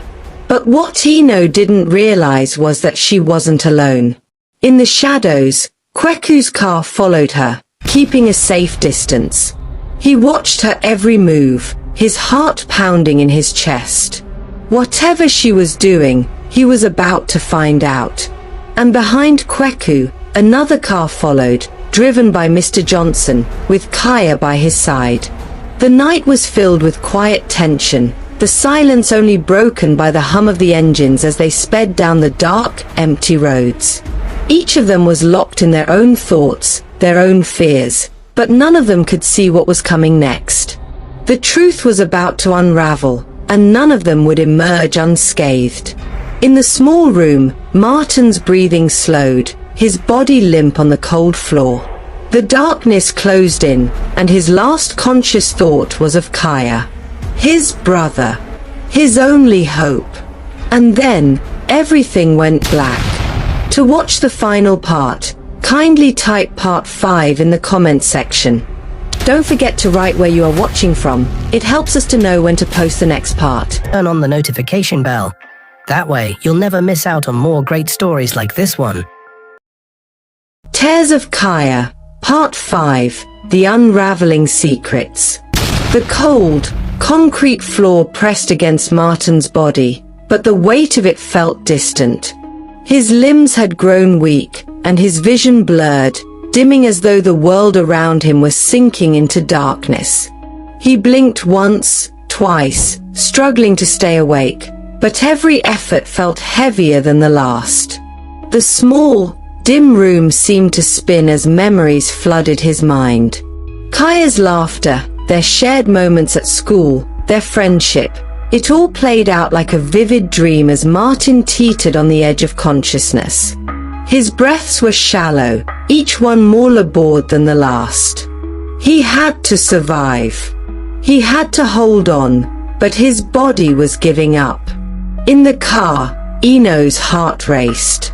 Her hands gripped the steering wheel tightly as she sped through the dark, narrow road. Her thoughts were a storm of guilt and panic. She had left Martin locked up, alone. She had thought it was the only way to keep him quiet, to stop him from revealing what he knew. But now she wasn't so sure. She bit her lip as her chest tightened with fear. What if Martin was worse than she thought? What if he had collapsed, or worse? She considered turning around, but she was too far gone in her plan. She had arranged for one of her men to meet her at the abandoned location. Martin needed to be moved, taken somewhere where no one could find him, somewhere he couldn't betray her. Her men would take care of him, make sure he stayed alive but out of reach. But something gnawed at her insides. This wasn't what she wanted for Martin. He was her son. She had tried to protect him, hadn't she? The thought of Kaya resurfaced, bringing a fresh wave of rage that nearly choked her. Kaya was the root of all this. If it weren't for him, everything would still be fine. Her life with Kweku, their family, their secrets, everything would have stayed intact. But now everything was falling apart. Behind Eno, Kweku's car sped quietly through the night. His pulse pounded in his ears, each beat heavy with the weight of his suspicions. Eno had been hiding something from him, something dark. And now, with Martin missing, it was all unraveling too fast. He had no idea what he would find when he reached her, but deep down, he feared the worst. His wife had become a stranger, a woman filled with secrets he could no longer ignore. As the headlights cut through the night, Kweku's mind was racing. Martin. His son. He had to find him. He had to make sure he was safe, no matter what. But the thought of Eno being involved in something as terrible as this filled him with dread. Farther behind, Kaya sat tense in the passenger seat as Mr. Johnson drove, his eyes sharp and focused on the road ahead. The silence between them was thick with urgency. "Are you sure about this, Kaya?" Mr. Johnson asked, his voice low, almost cautious. He was protective, but he could see the fire burning in his son's eyes. Kaya was determined, perhaps too determined. "I have to be there, Dad," Kaya replied, his voice filled with quiet desperation. "I have to save Martin. He's my best friend. I can't let him die because of me." Mr. Johnson glanced at his son. Kaya had grown so much, but this was dangerous. He had his gun in the back seat, ready for whatever came next, but his heart clenched at the thought of his son being involved in this dark world of secrets. The night air was thick with tension, and Mr. Johnson knew that this was more than just a rescue mission for Kaya. It was personal. They were not just driving to save Martin, they were driving to confront the tangled web of lies that had been spun years ago. The car screeched to a stop outside the abandoned, isolated building. Eno's pulse quickened. Her heart pounded as she stepped out, her heels clicking on the cold ground. The place was eerily silent, the air thick with an unsettling stillness. She rushed inside, her mind a whirl of panic. What if something had happened to Martin? What if he had? No, she couldn't think that way. She had done everything to protect him. But when she opened the door to the small room, her heart stopped. Martin lay on the cold floor, unmoving. For a moment, Eno couldn't breathe. Her chest tightened as tears welled up in her eyes. Was he dead? Had she caused this? The weight of her actions crashed down on her like a tidal wave. She rushed to him, dropping to her knees. "Martin," she whispered, her voice trembling. "Martin, wake up." No response. Her hands shook as she touched his face, his skin cold but not lifeless. "No, no, no," she muttered, her mind spiraling. He wasn't dead. He couldn't be. But his breathing was shallow, his body limp. She felt the tears burn in her eyes, her heart breaking. What had she done? Outside, Kweku arrived. His car slowed as he saw Eno's parked in front of the building. His hands gripped the steering wheel as rage and fear clashed inside him. He stepped out of the car, moving silently toward the entrance, his mind spinning. He had to know the truth. He had to confront Eno. He found her inside, kneeling over Martin's still body. "Eno," he said, his voice low and filled with tension. She whipped around, her face pale, eyes wide with guilt. "Kweku," she breathed, her voice shaking. I didn't know. I didn't mean for this to happen." Kweku's eyes narrowed. He took a step closer. "What have you done, Eno?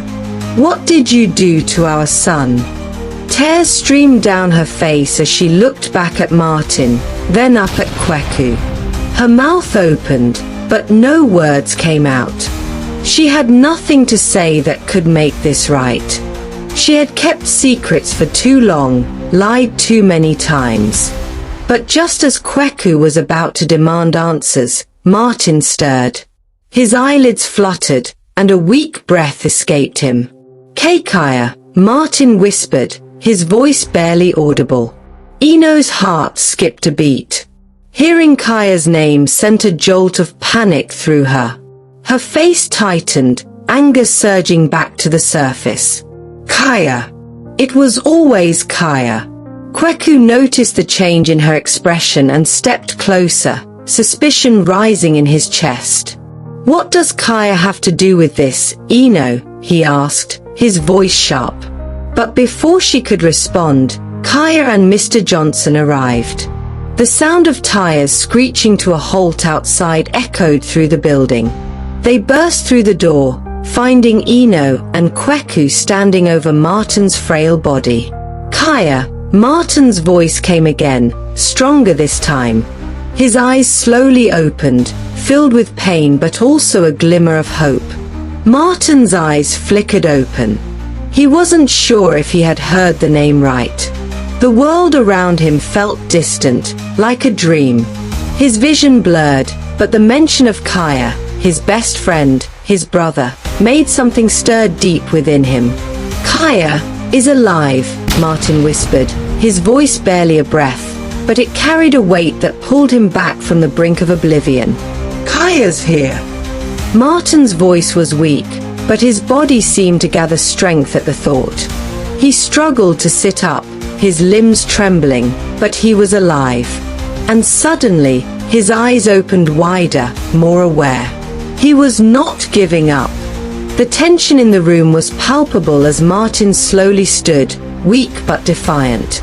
The sight of him on his feet was nothing short of miraculous. He turned to Kaya, a flicker of life returning to his tired eyes. Kaya rushed toward him, disbelief and relief washing over his face. "Martin, I'm here," he said, his voice thick with emotion. But before they could embrace, Eno's cold, calculating expression returned. Her heart hardened again, and she stepped forward, her voice icy. "This isn't over." The scene crackled with energy as Martin stood shakily, and the weight of what was about to unfold hung heavy in the air. Kaya, Mr. Johnson, Kweku, and Eno, 4 lives on the edge of an explosion. The strength to face the storm. "Kaya!" A sudden surge of energy coursed through him, like a flame reigniting. Kaya! The name struck him like a thunderbolt. He forced his tired body to move, his fingers curling against the cold floor as he struggled to push himself up. His breathing grew labored as he lifted his head, his vision slowly sharpening as reality came crashing back. The mention of Kaya had stirred something primal within him, something deeper than pain, something stronger than fear. Martin knew the truth now, the truth that Eno had tried so desperately to hide. He could no longer remain silent. Kaya, Martin rasped, louder this time. His voice cracked from dryness, but it didn't matter. Kaya is alive. Eno froze. Her heart skipped a beat at the sound of Martin's voice. She turned slowly, her eyes wide as she realized that Martin was no longer the weak boy she had tried to keep imprisoned by her lies. What did you say? Eno whispered, her voice trembling. Martin's body shook, but his determination was unbreakable now. He pushed himself up further, leaning against the wall for support, his eyes filled with fire.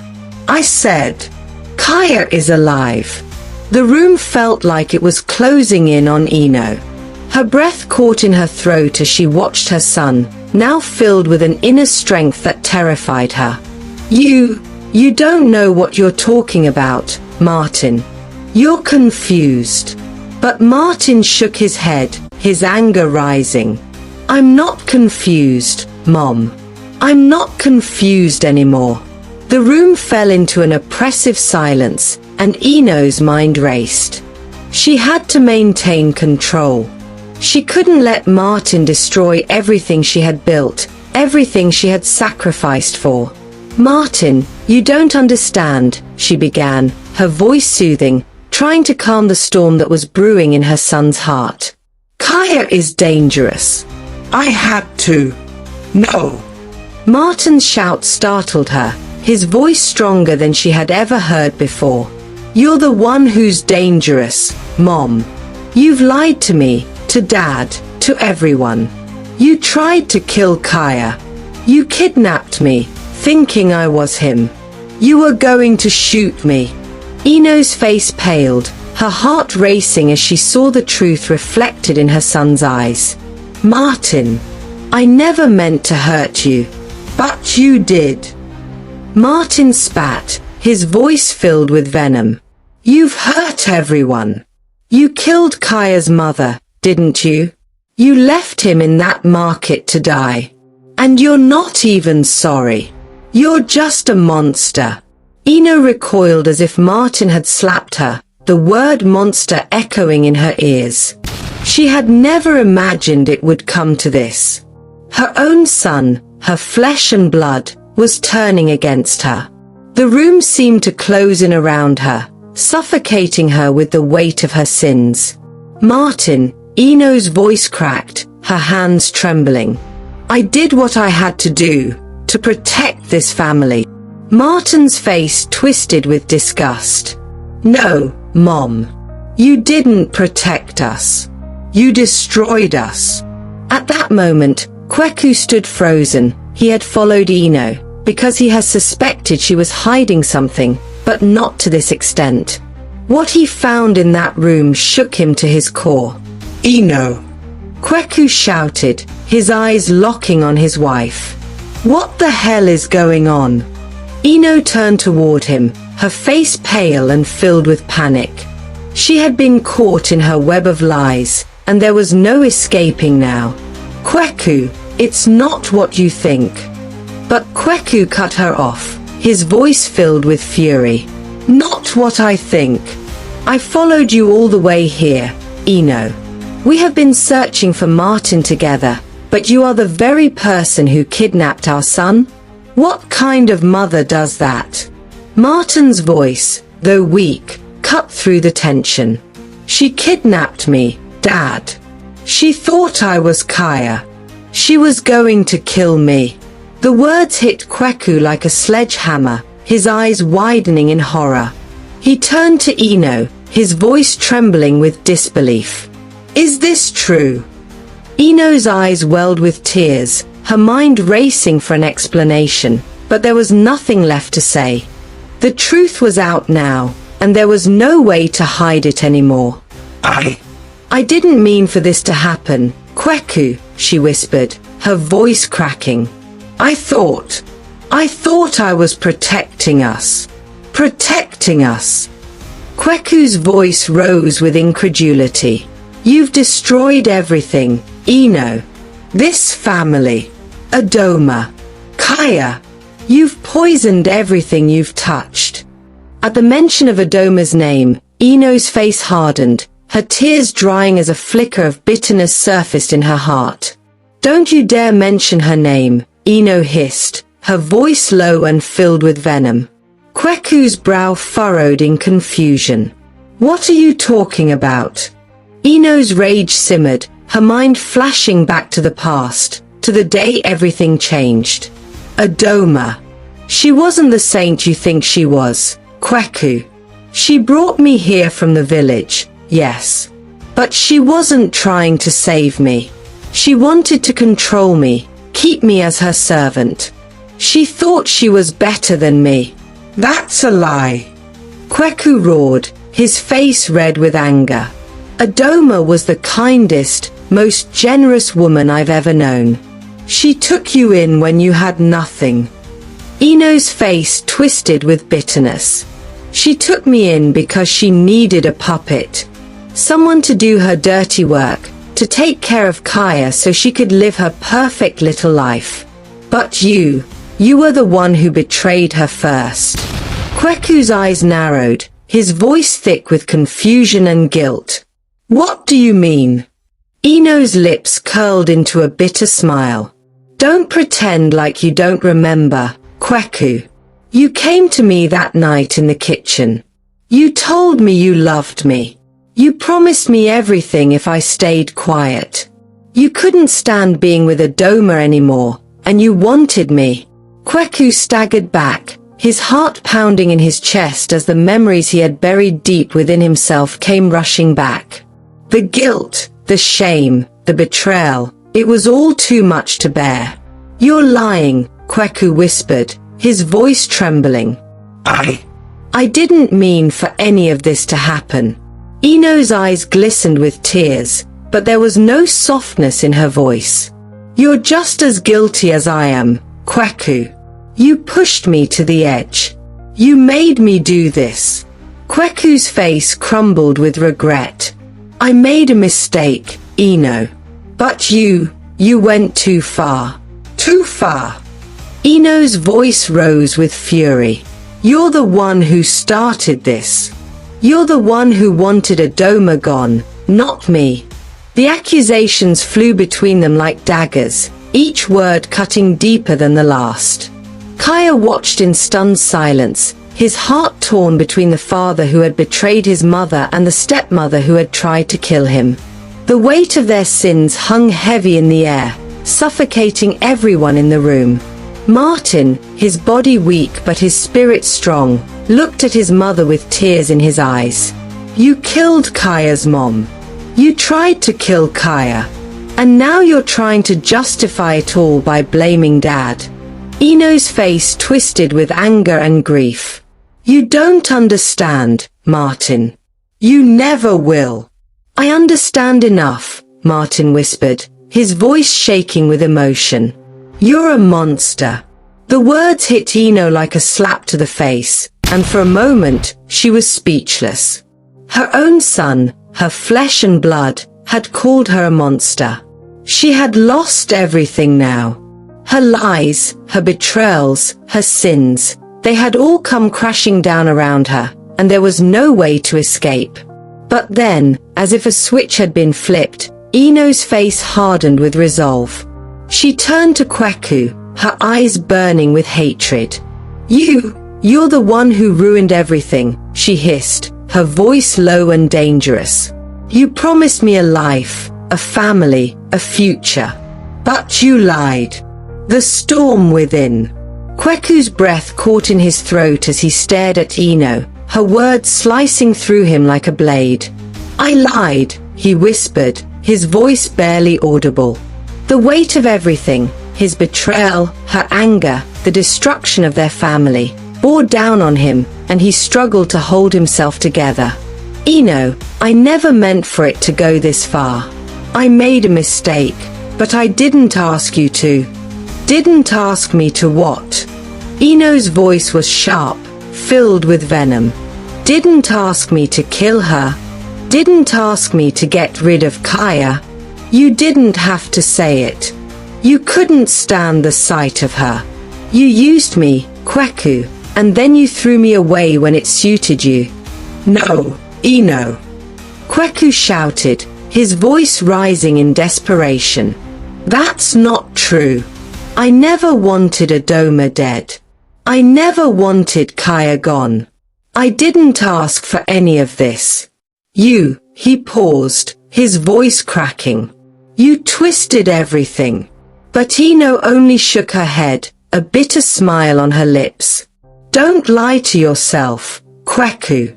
You didn't have to say it out loud. The moment you came to me, the moment you betrayed Adoma, you set everything in motion. You wanted her out of your life. No, Eno, Kweku said, his voice trembling with emotion. I made a mistake, yes, but I loved Adoma. I never wanted her gone, and I would never have wanted Kaya harmed. I thought you would be there to help, not to destroy everything. Kweku's words hung in the air, filled with guilt and regret. His eyes locked on Kaya, his son, the boy he had unknowingly abandoned, and his heart ached with sorrow. Kaya stood there, his fists clenched, his jaw tight. You should have known, Dad, he said quietly, his voice thick with emotion. You should have seen what she was doing. You should have stopped her.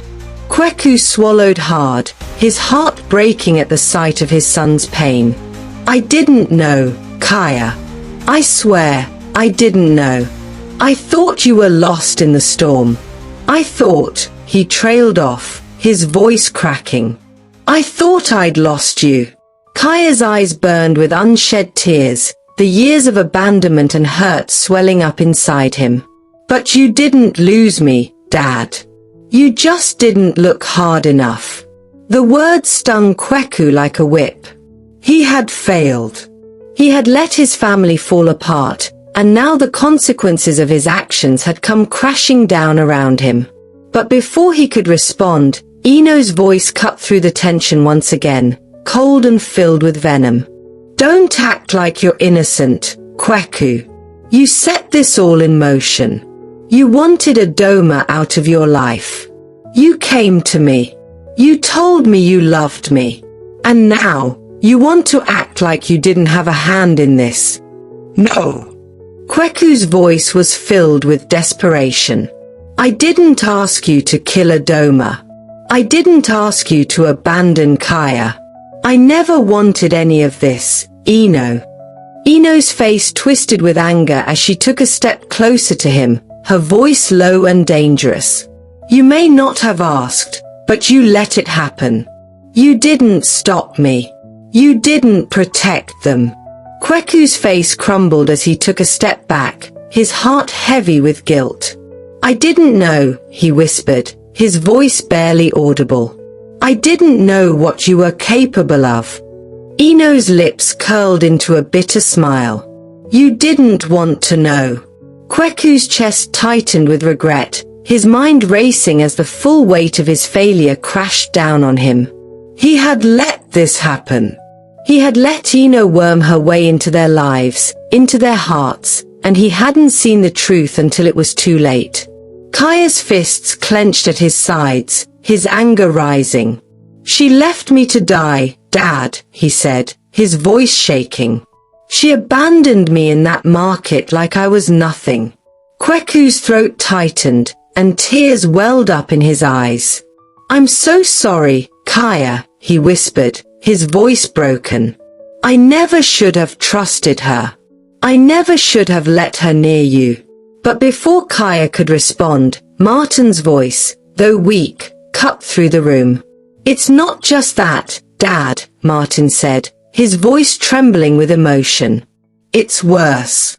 Kweku turned to his younger son, his heart aching. What do you mean, Martin? Martin's face was pale, his eyes filled with guilt and sorrow. She didn't pick me up from school that day, Dad. The masked men, they took me. They thought I was Kaya. She hired them to kill him. But when they brought me to her, she was going to shoot me. His voice cracked with emotion. She had the gun pointed at me, Dad. She thought I was Kaya. Kweku's face drained of color as the truth hit him like a sledgehammer. His knees nearly gave out, and he stumbled back, staring at Ino in horror. You were going to kill our son. Ino's face paled, her hands trembling.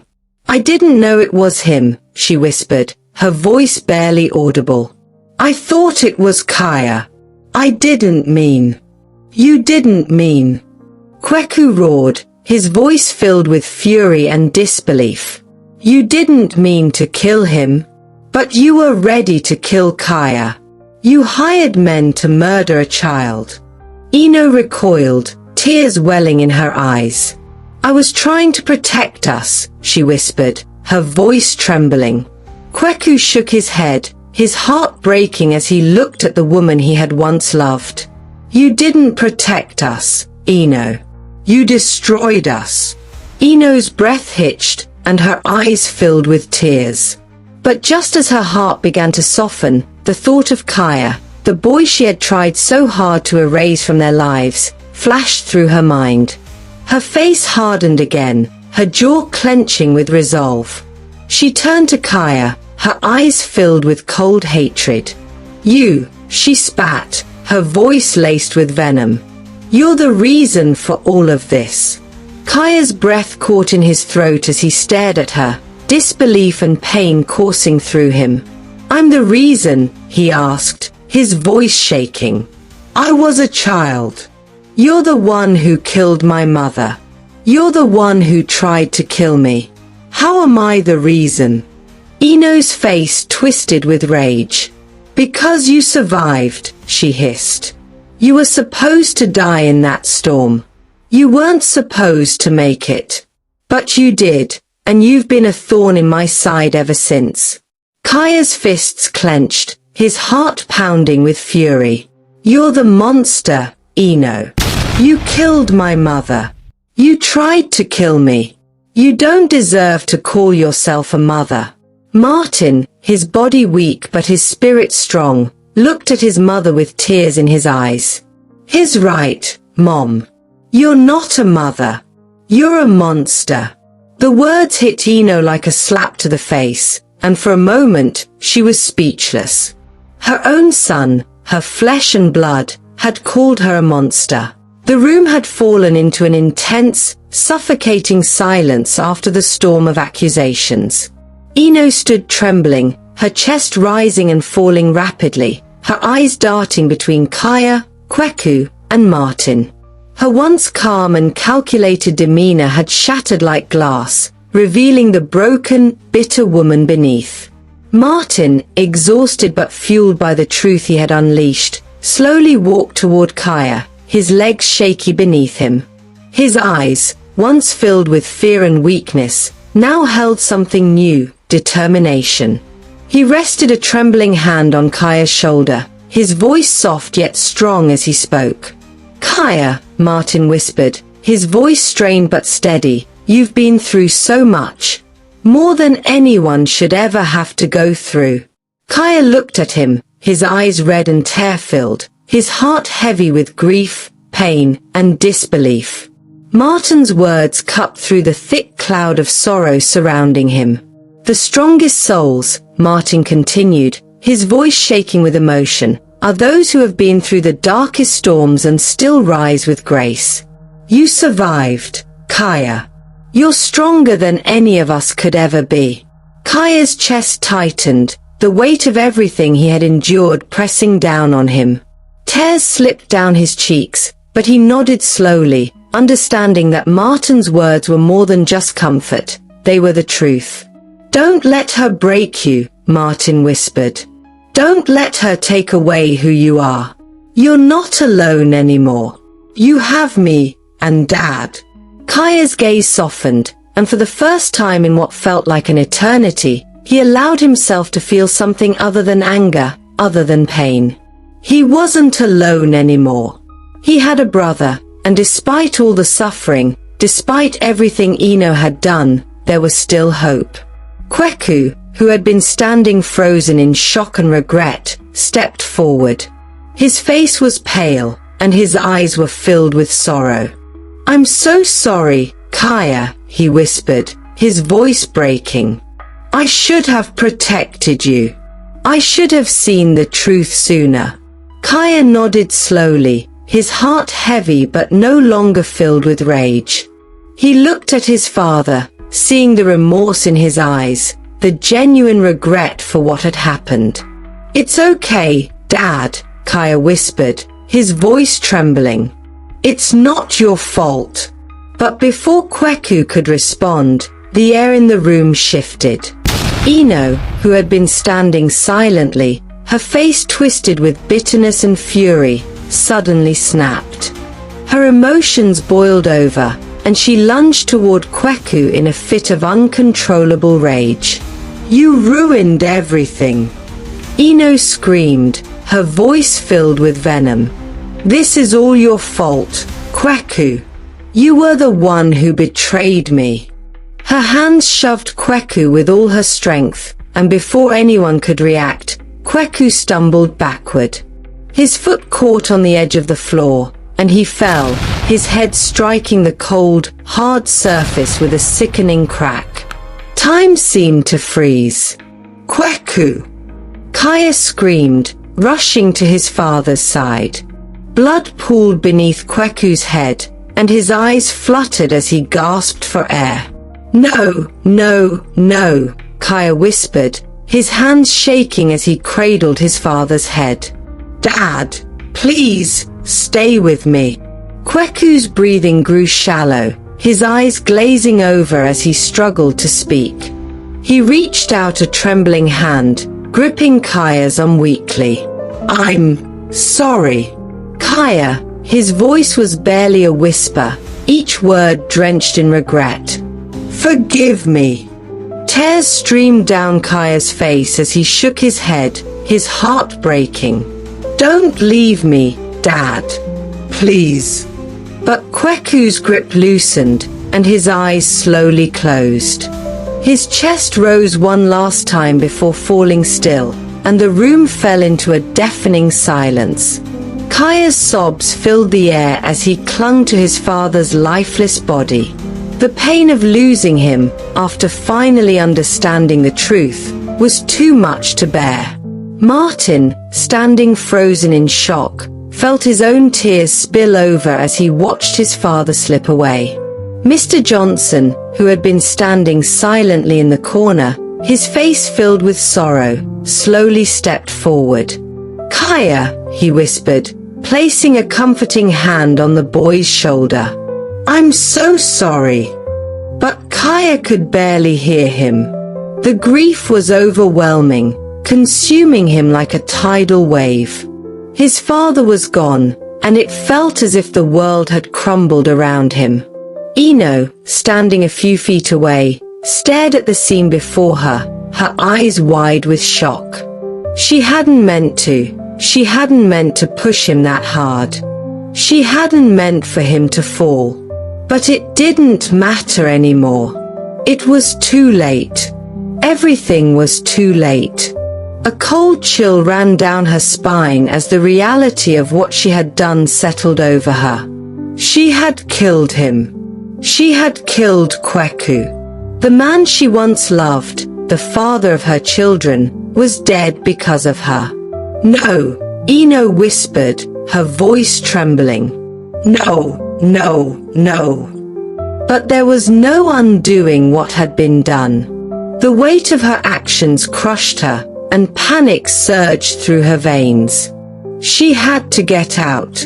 She had to leave before everything fell apart even more.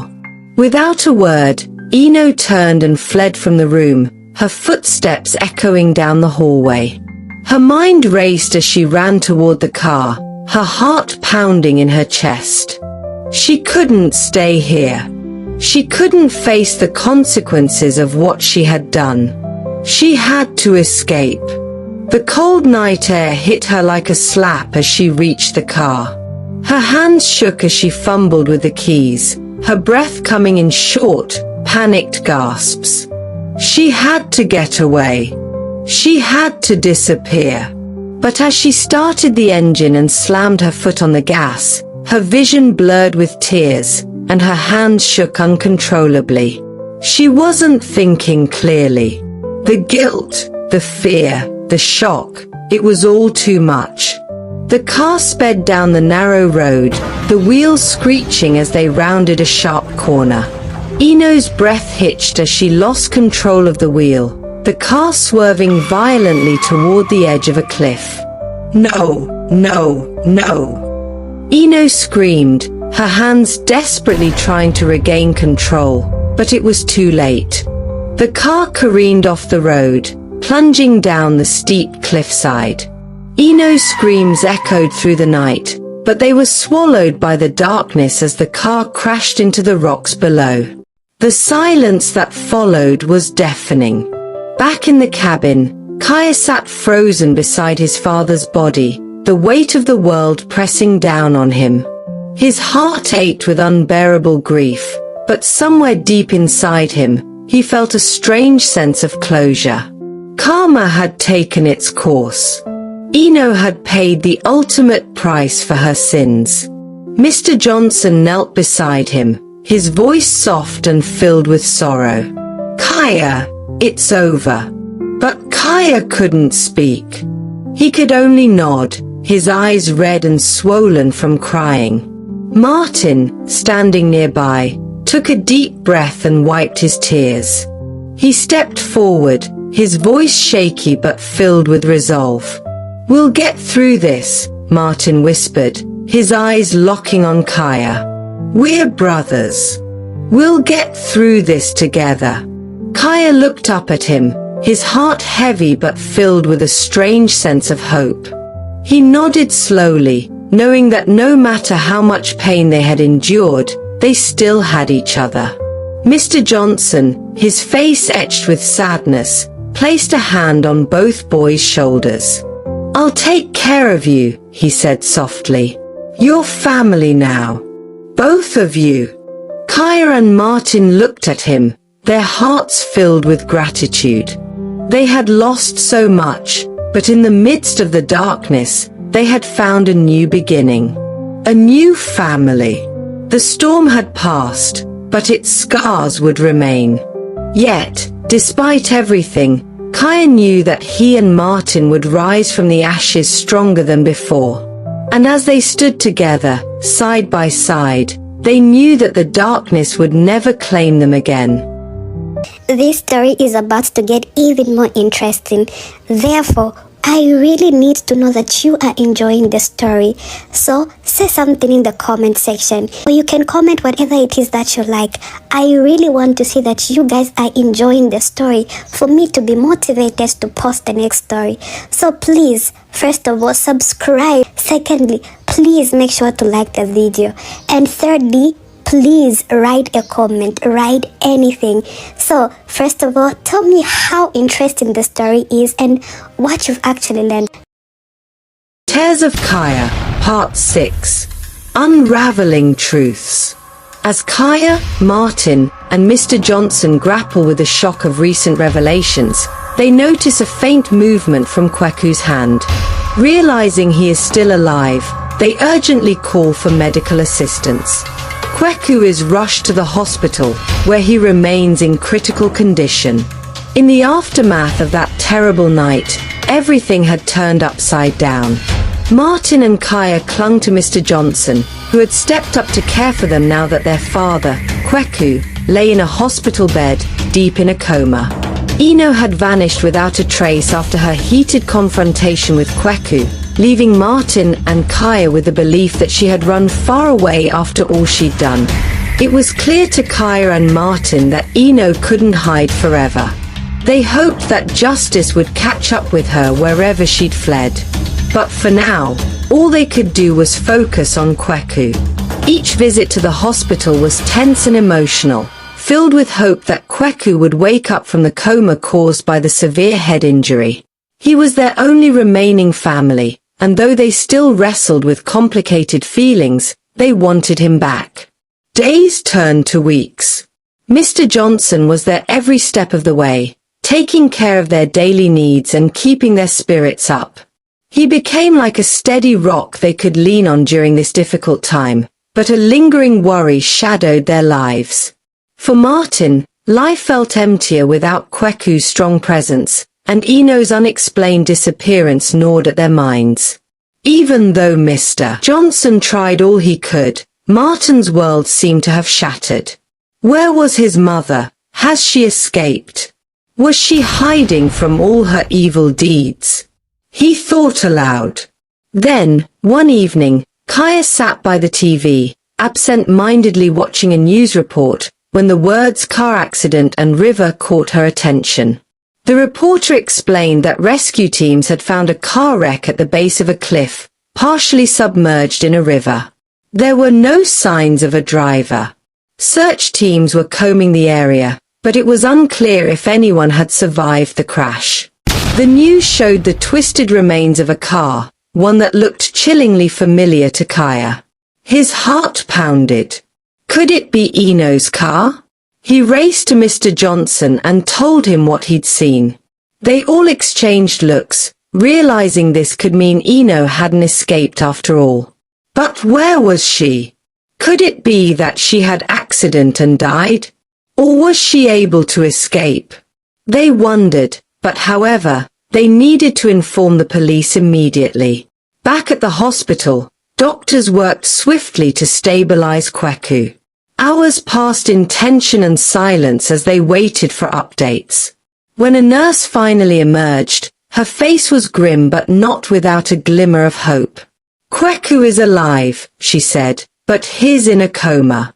The impact to his head has caused swelling in his brain, and we don't know how long it will take for him to recover. A wave of relief washed over Kaya, but it was tinged with bitterness. Kweku was alive, yet Eno had vanished without a trace. It was as if she had dissolved into the shadows, slipping through their fingers. They had no way of knowing if she was hiding or if fate had dealt her another hand. Days went by with Kaya, Mr. Johnson, and Martin taking turns by Kweku's bedside, praying and waiting for any sign of consciousness.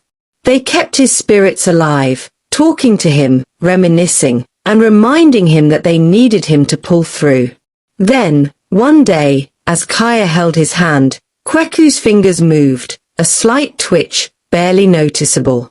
Kaya's heart leaped, and he called out urgently to Mr. Johnson and Martin. As they gathered around, Kweku's hand moved again.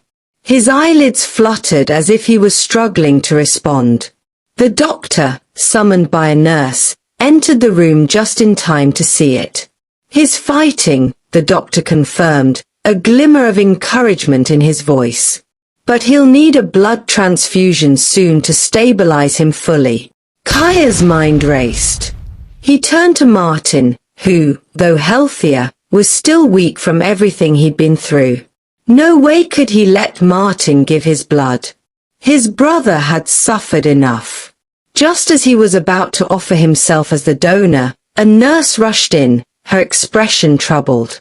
"Doctor, I'm sorry to interrupt, but the unidentified woman admitted earlier has suddenly shown signs of recovery. She, too, urgently needs a blood transfusion." Kaya froze. An uneasy feeling twisted in his gut. He remembered the news about a car skidding off the cliff, a report they'd watched with bated breath days ago. The description of the car had matched Eno's exactly.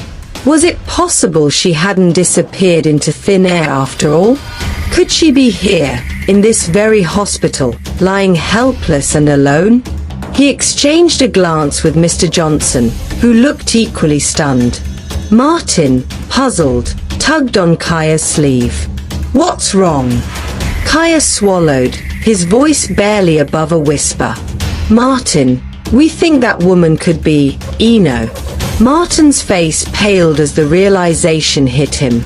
His mother, who had caused so much chaos, might be fighting for her life in the same hospital as his father.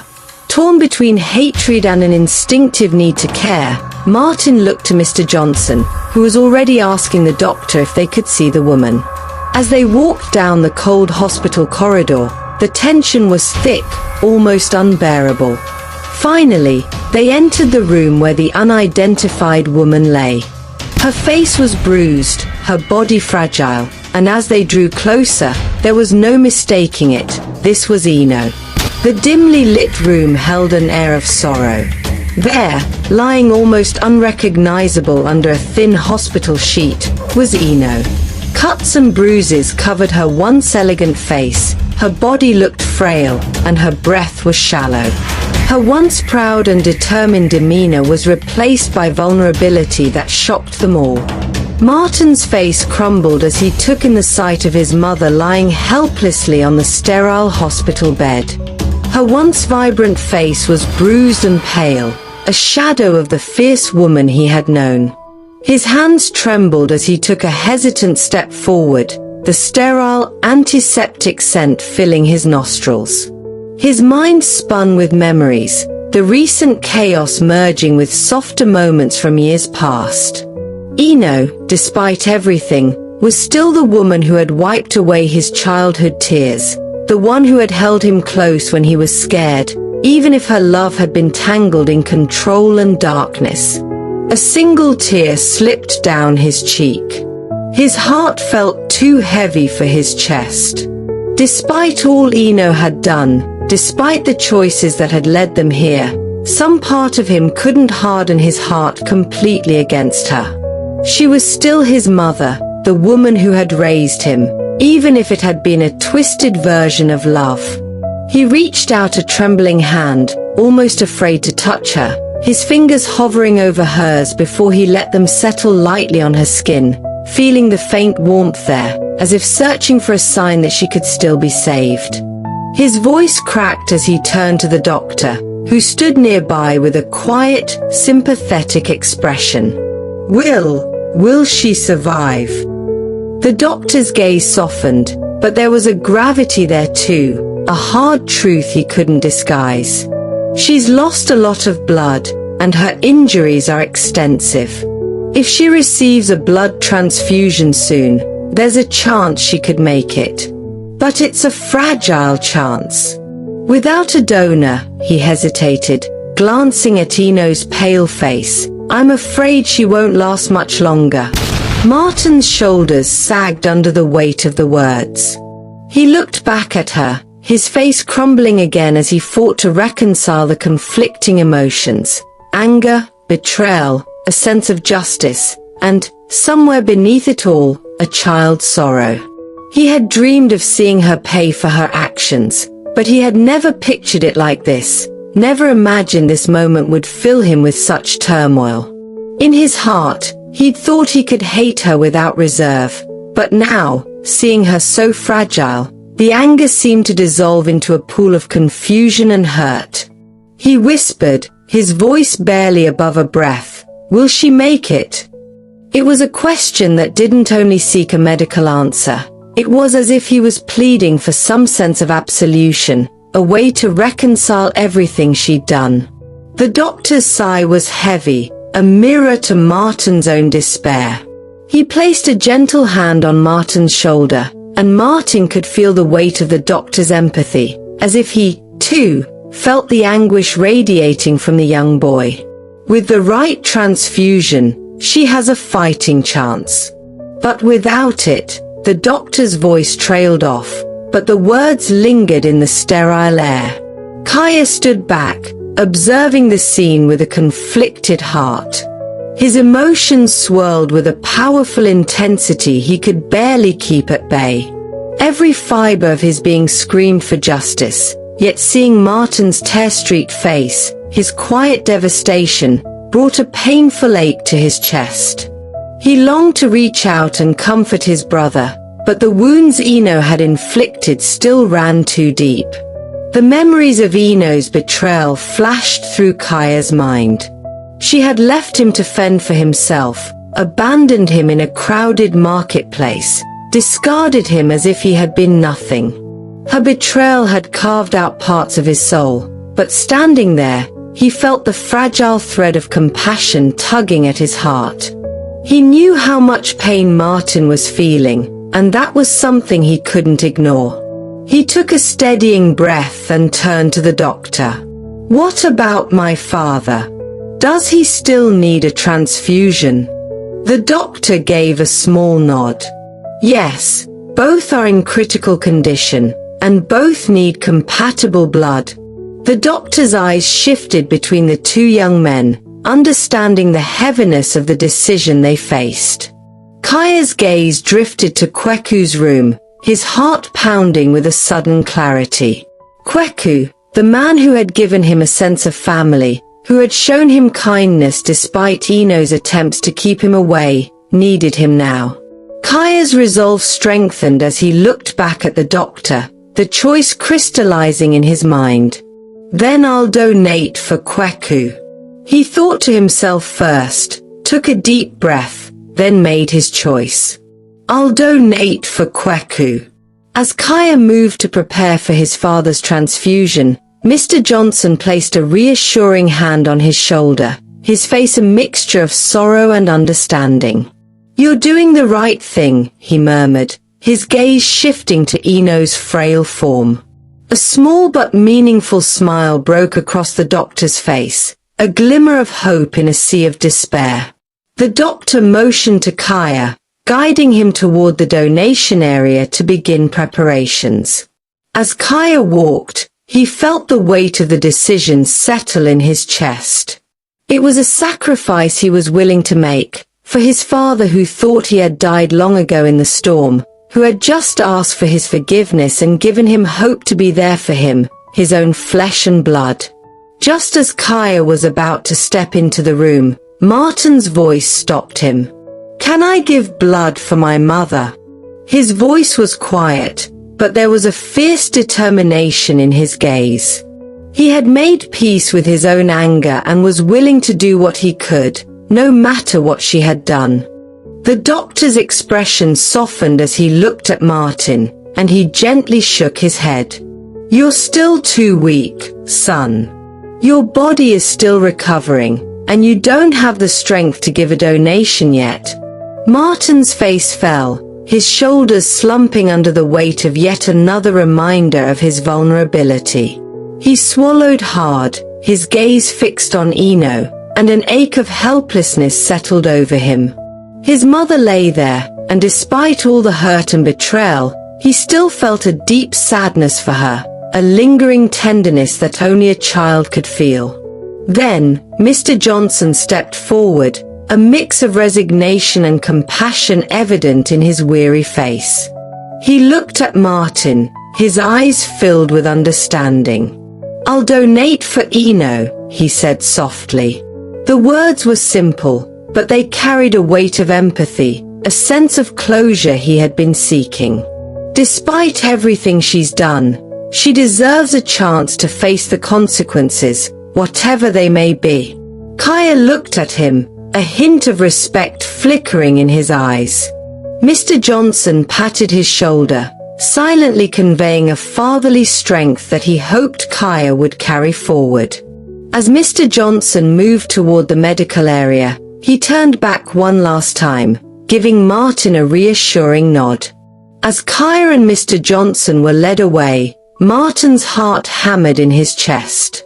He wanted to hope, to believe that maybe, just maybe, this was the beginning of a resolution. But a nagging sense of dread lingered, an unease that he couldn't shake. As Kaya followed the doctor down the sterile hospital hallway, his thoughts were jumbled, racing through a storm of emotions he struggled to grasp. Kweku, a man he had come to regard with intense, conflicting emotions since their recent reunion, was now in critical need. The doctor's steps echoed down the hallway, amplifying the thundering beat of Kaya's heart as he clung to the hope that, by giving his blood, he could somehow make things right. For so long, Kweku had been a figure in the shadows of Kaya's life. To him, Kweku had been no more than a memory, one who had unknowingly lost a son, believing that boy to be gone forever. Ino's ruthless lie had torn them apart, leaving a painful void that Kaya had carried all his life. But now, he was here, and Kweku's life lay in the balance. The doctor led Kaya to a small preparation room, where a nurse waited with a calm, practiced efficiency. She took a blood sample, explaining they'd run a compatibility test to ensure he could donate to Kweku. Kaya signed the form with a heavy heart, feeling a deep sense of purpose as he sat down and waited. Time seemed to slow as he thought back on the painful revelations that had surfaced over the past days. The lies, the betrayals, and the realization that he had been abandoned by someone who should have protected him. Kweku had been deprived of his presence as a son, and he, in turn, had been deprived of a father.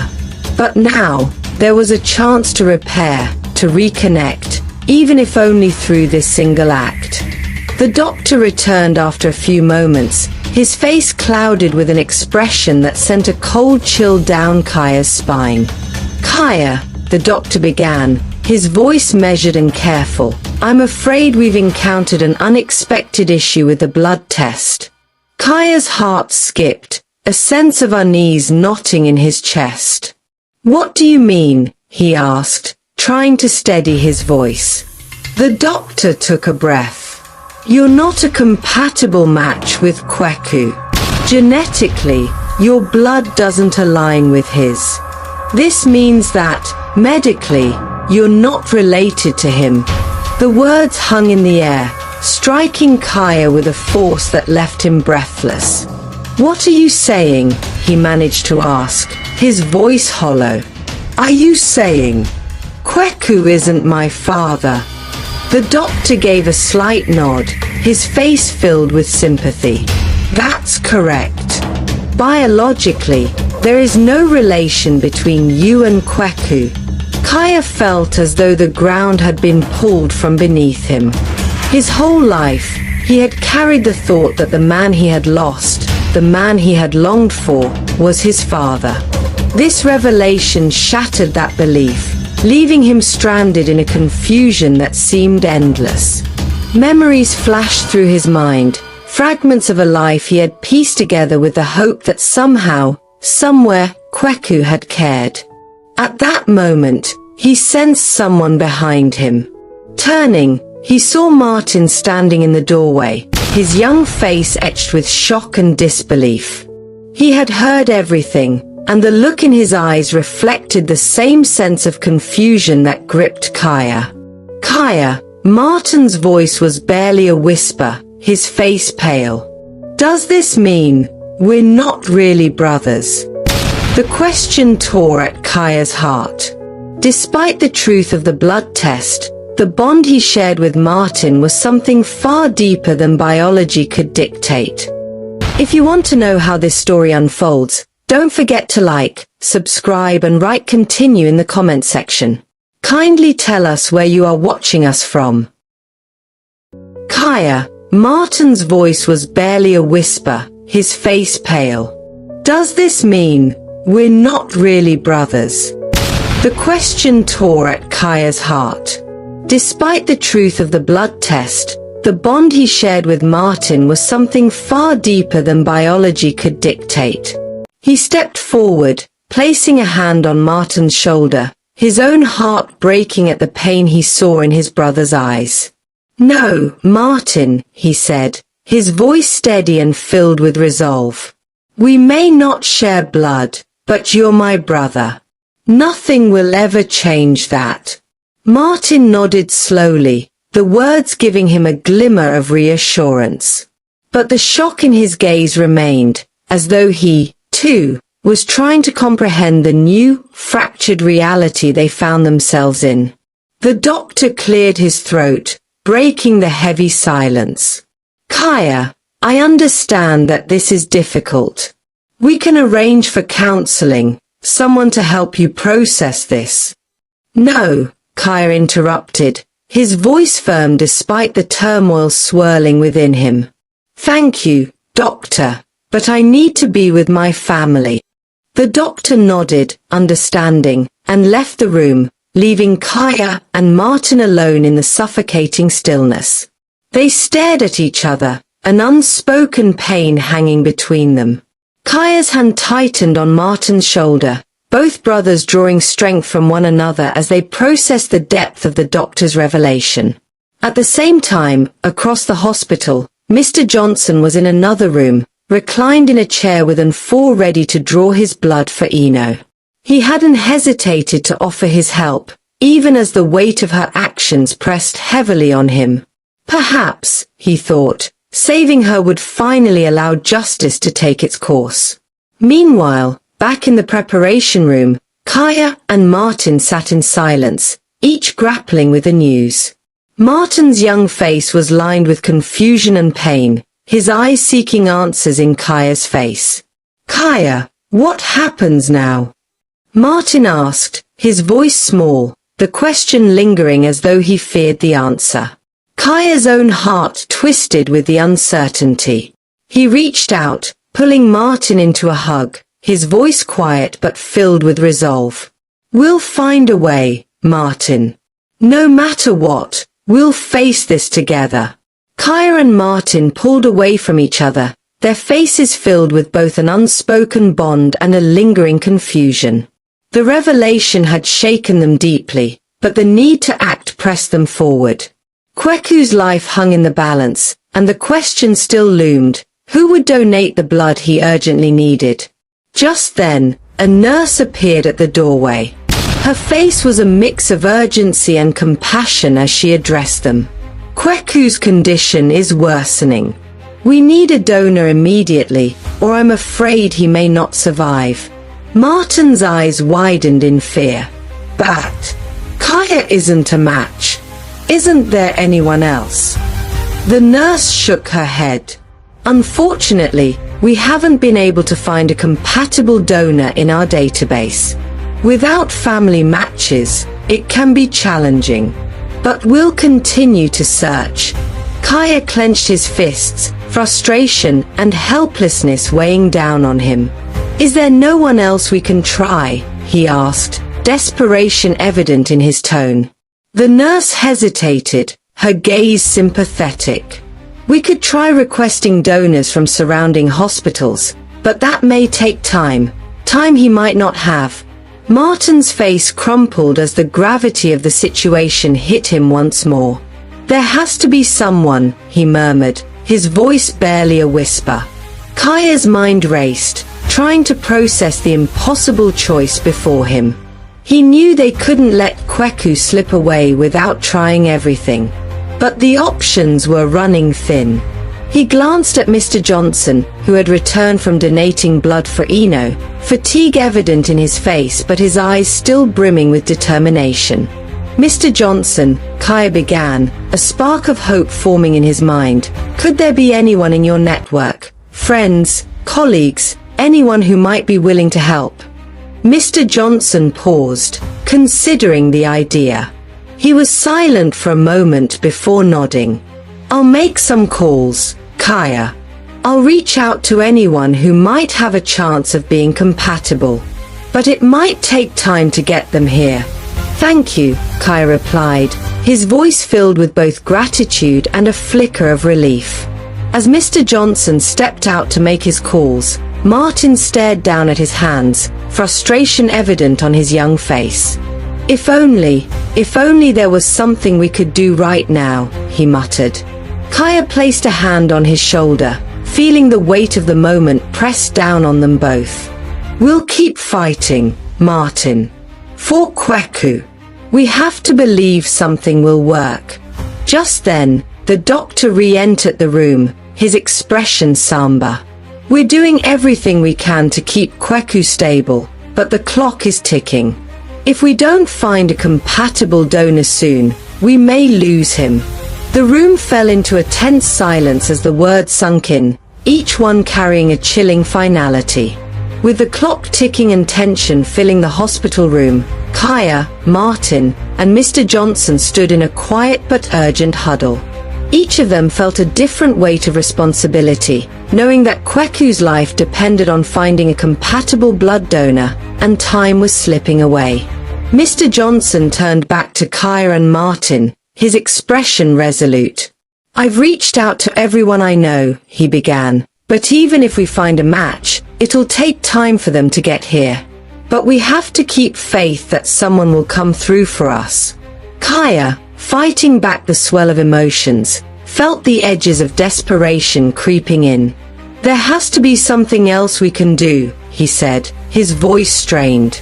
What if we just don't find someone in time?" The doctor approached them, a sense of urgency shadowing his face. "We have one more option," he said, hesitating. "It's a long shot, but there's a volunteer group within the hospital, people who sign up to be on standby for emergencies like these. However, it's unlikely any will match perfectly, and it could still be risky."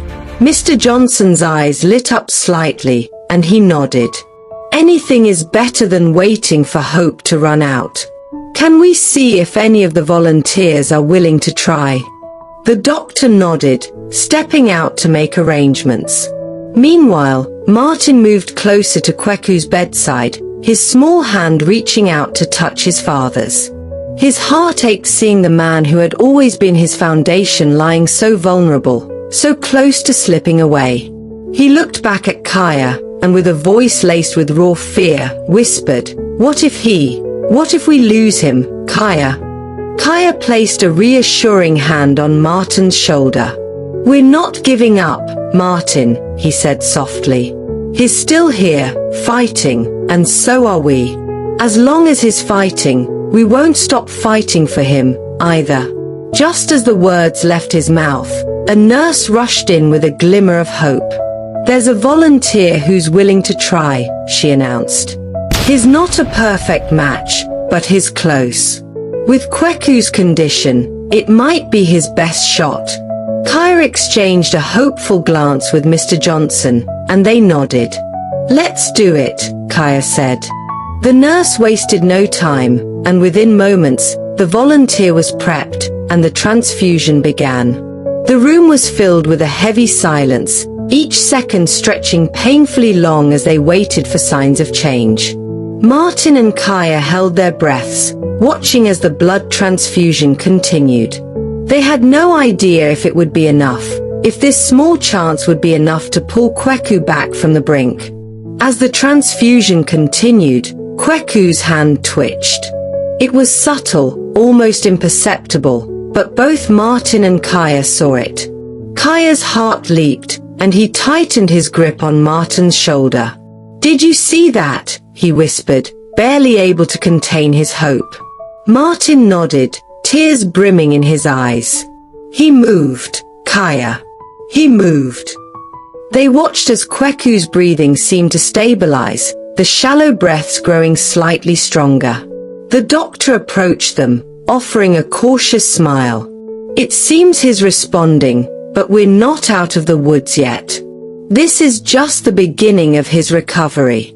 The small glimmer of hope was enough for Martin and Kaya. They knew the battle wasn't over, but they had been given a second chance, a chance to keep fighting for Kweku's life. As they looked down at Kweku's steadying form, Martin spoke up, his voice filled with determination. "Whatever it takes, we're going to help him pull through." Kaya nodded, his gaze unwavering. "Together, Martin. We're going to bring him back." As the first rays of dawn broke through the hospital windows, casting a soft glow over Kweku's still form, Martin and Kaya sat by his bedside, an unspoken hope flickering between them. The past few hours had been a tense, emotional roller coaster, and exhaustion clung to every fiber of their being. Yet, despite everything, neither could tear themselves away, waiting for the moment when Kweku's eyes would finally open. Kaya kept glancing at Kweku, a troubled expression clouding his face. The revelation that he wasn't a blood match for the man he had thought was his father weighed heavily on him, bringing up questions he'd never considered. He shifted uneasily, trying to push aside the doubts gnawing at him, focusing instead on Kweku's slow, steady breaths. Suddenly, a slight movement caught Kaya's attention. Kweku's eyelids fluttered, then stilled, before slowly opening. Martin gasped softly, clutching Kaya's hand in silent excitement as they leaned closer. "Kweku!" Kaya whispered, his voice trembling. "Can you hear me?" Kweku's gaze was unfocused at first, wandering aimlessly around the room before finally settling on Kaya and Martin. Recognition flickered in his eyes, followed by a weak, barely perceptible smile. "Kaya!" Martin, his voice was faint, barely above a whisper, but to them, it was the sweetest sound in the world. Martin's eyes brimmed with tears, and he moved closer, taking his father's hand. "Dad, you're back. We thought we'd lost you," he choked out, his voice thick with emotion. Kweku blinked, his expression softening as he took in their faces, but there was a hint of confusion in his gaze. He shifted slightly, as if trying to recall something distant, something elusive. "I remember everything," he murmured, a shadow passing over his face. The words hung in the air, heavy with an unspoken tension. Kaya exchanged a troubled glance with Martin, who wore a similar look of confusion and fear. Kweku's voice grew a bit stronger, though it was still laced with pain. "Kaya, there's something I need to tell you." Kaya's heart skipped a beat, and he leaned forward, his gaze locked onto Kweku's face, sensing the weight of the moment. "What is it, Kweku?" But before Kweku could answer, the doctor entered, interrupting the intense moment. He offered a kind smile, clearly relieved by the progress. "It's a miracle you're awake, Mr. Kweku. Let's take it slow, you've been through a lot." Kaya and Martin exchanged an anxious glance. The questions they had felt like a storm brewing, yet it seemed the answers they sought were just out of reach. The doctor continued with a few routine checks, his movements calm and reassuring, but Kaya's mind raced with thoughts of the recent revelation that he wasn't a blood match. If he wasn't related to Kweku, then who was he? And why had he believed Kweku was his father all this time? Finally, as the doctor finished his checks and left, Kaya couldn't hold back any longer. "Kweku, I have to ask," he began, his voice trembling. They said I wasn't a blood match for you. How is that possible?" Martin's voice was barely above a whisper, but it carried the weight of his confusion. "Dad," he hesitated, glancing quickly at Kaya, then back to his father. Why wasn't Kaya a match for your blood? How could that be?" Kweku's gaze softened, flicking from Martin's anxious face to Kaya's questioning eyes. There was a long pause, as if he were gathering strength for a confession he had carried silently for so many years. His voice, when he spoke, was weak but filled with a quiet resolve. "Kaya," he began, his voice trailing off as if searching for the right words. You are my son, but not by blood." The room fell silent. Kaya's face crumbled, a mixture of shock and heartbreak flashing across his features. Kweku, sensing the storm of emotions within him, took a deep breath, his eyes dimming with memories. "Many years ago," Kweku continued, his voice barely above a whisper, "I met your mother, Adoma. She was radiant, full of life, and had a kindness that could mend any broken soul. We were close friends, as close as friends could be. I admired her from afar, respected her deeply. She always saw me as a brother, and that was enough for me." Kaya's gaze was unwavering, absorbing every word as if they were pieces of a puzzle slowly falling into place. Martin held his breath, sensing the depth of the revelation that was unfolding before them. Adoma had someone, Kweku murmured, almost as if he was speaking to himself. A man she loved with all her heart, a man who promised her the world. And though I wanted more, I respected her happiness, kept my distance. She shared stories with me about him, her dreams, and I listened. I was happy if she was happy. Kweku's eyes drifted to the ceiling, reliving the bittersweet memories. But then, one day, that man disappeared without a trace. Adoma was heartbroken. She couldn't understand why he'd left, and there was no explanation, no note. She waited, hoping for days that he would return, but he never did. He paused, his gaze becoming unfocused, lost in the memories of the past. Adoma was shattered. She felt abandoned, betrayed. And I was there, trying to comfort her, trying to take her pain away, even though I couldn't fill the void he'd left. Kaya swallowed, his chest tightening. This wasn't the story he'd expected. A few weeks later, Kweku continued, his voice growing even softer. Adoma found out she was pregnant. She was devastated, ashamed, fearing what people would say. She had been left to carry the weight alone, and Kweku's voice faltered. I couldn't stand to see her suffer like that. His gaze turned to Kaya, a tenderness in his eyes that spoke of years of silent devotion. I loved her, Kaya, more than she ever knew. I stepped forward and promised to stand by her, to protect her and her child. I told her I would take her hand and be the father her child needed. She resisted at first, afraid it wasn't right, but I assured her it didn't matter to me. I wanted to be there for her, for you. Kaya's eyes filled with tears as he began to realize the depth of Kweku's sacrifice. So, you married her to protect us? Kweku nodded, a faint smile touching his lips. Yes, Kaya. I gave you my name, my love, my everything. To the world, you were my son, and in my heart, you always have been. You may not carry my blood, but you carry my spirit.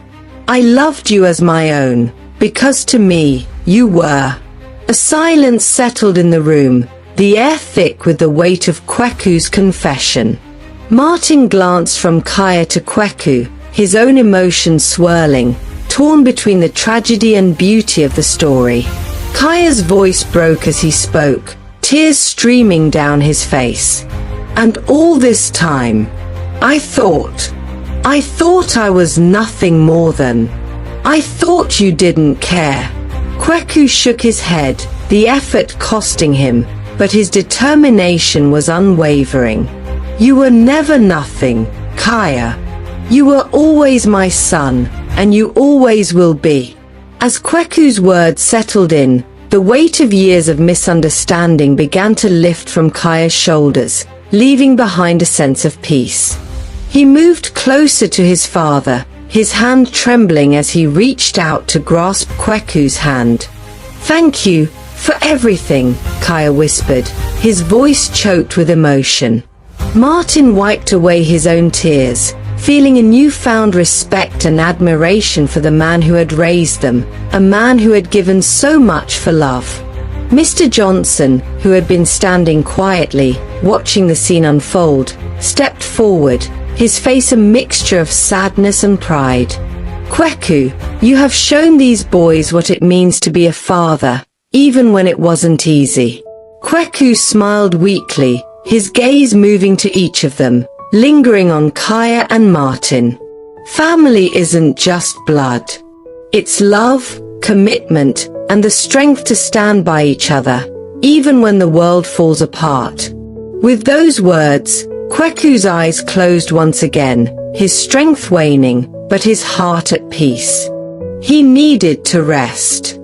After a few weeks, Kweku was finally discharged from the hospital, his recovery slower but steady.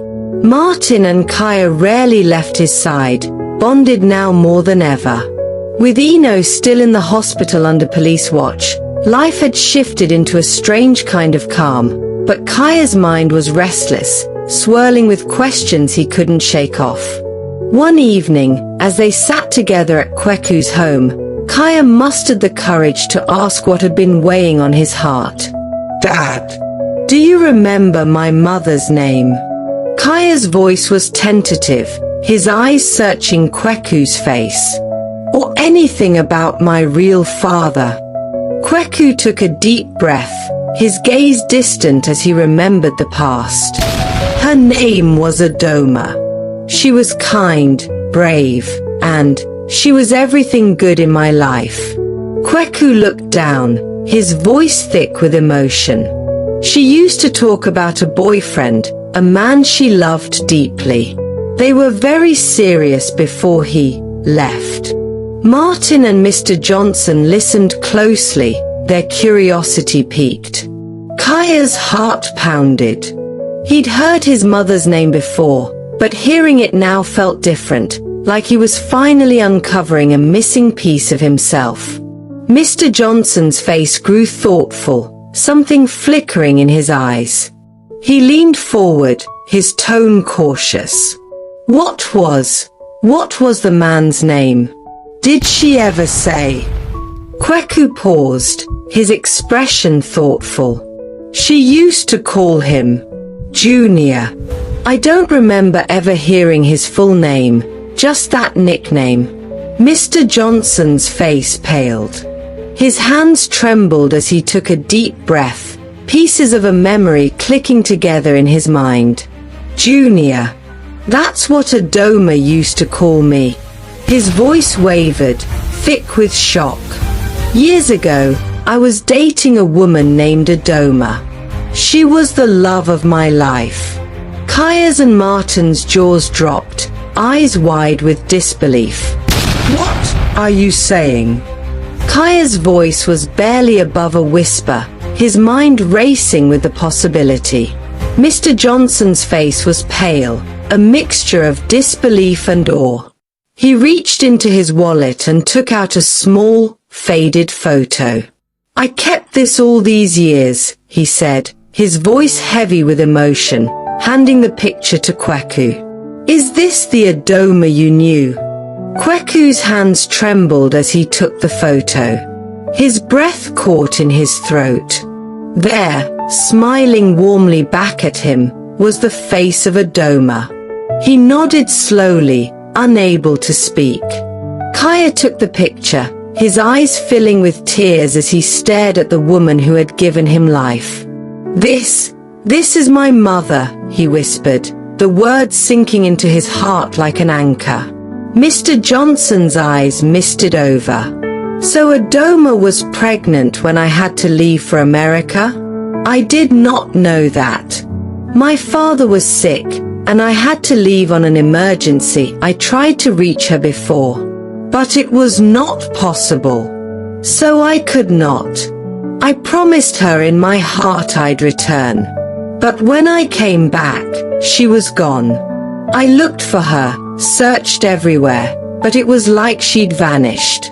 I thought she had moved on. He wiped a tear from his cheek, his voice choked. All this time, I had a son, and I never knew. Kaya looked at Mr. Johnson, the man who had cared for him like a father even before knowing the truth. He felt a surge of gratitude, and the pain of lost years mingling with the joy of the connection they had now discovered. Kaya's voice was barely a whisper. So, you're my father. Mr. Johnson nodded, reaching out and pulling him into a tight embrace. Yes, Kaya. And I've never been more certain of anything in my life. Back at the hospital, the doctor walked into the room, where they waited, a sober expression on his face. I thought you'd want to know, he said, addressing Mr. Johnson. Eno has regained consciousness. Her condition has stabilized, and she'll make a full recovery.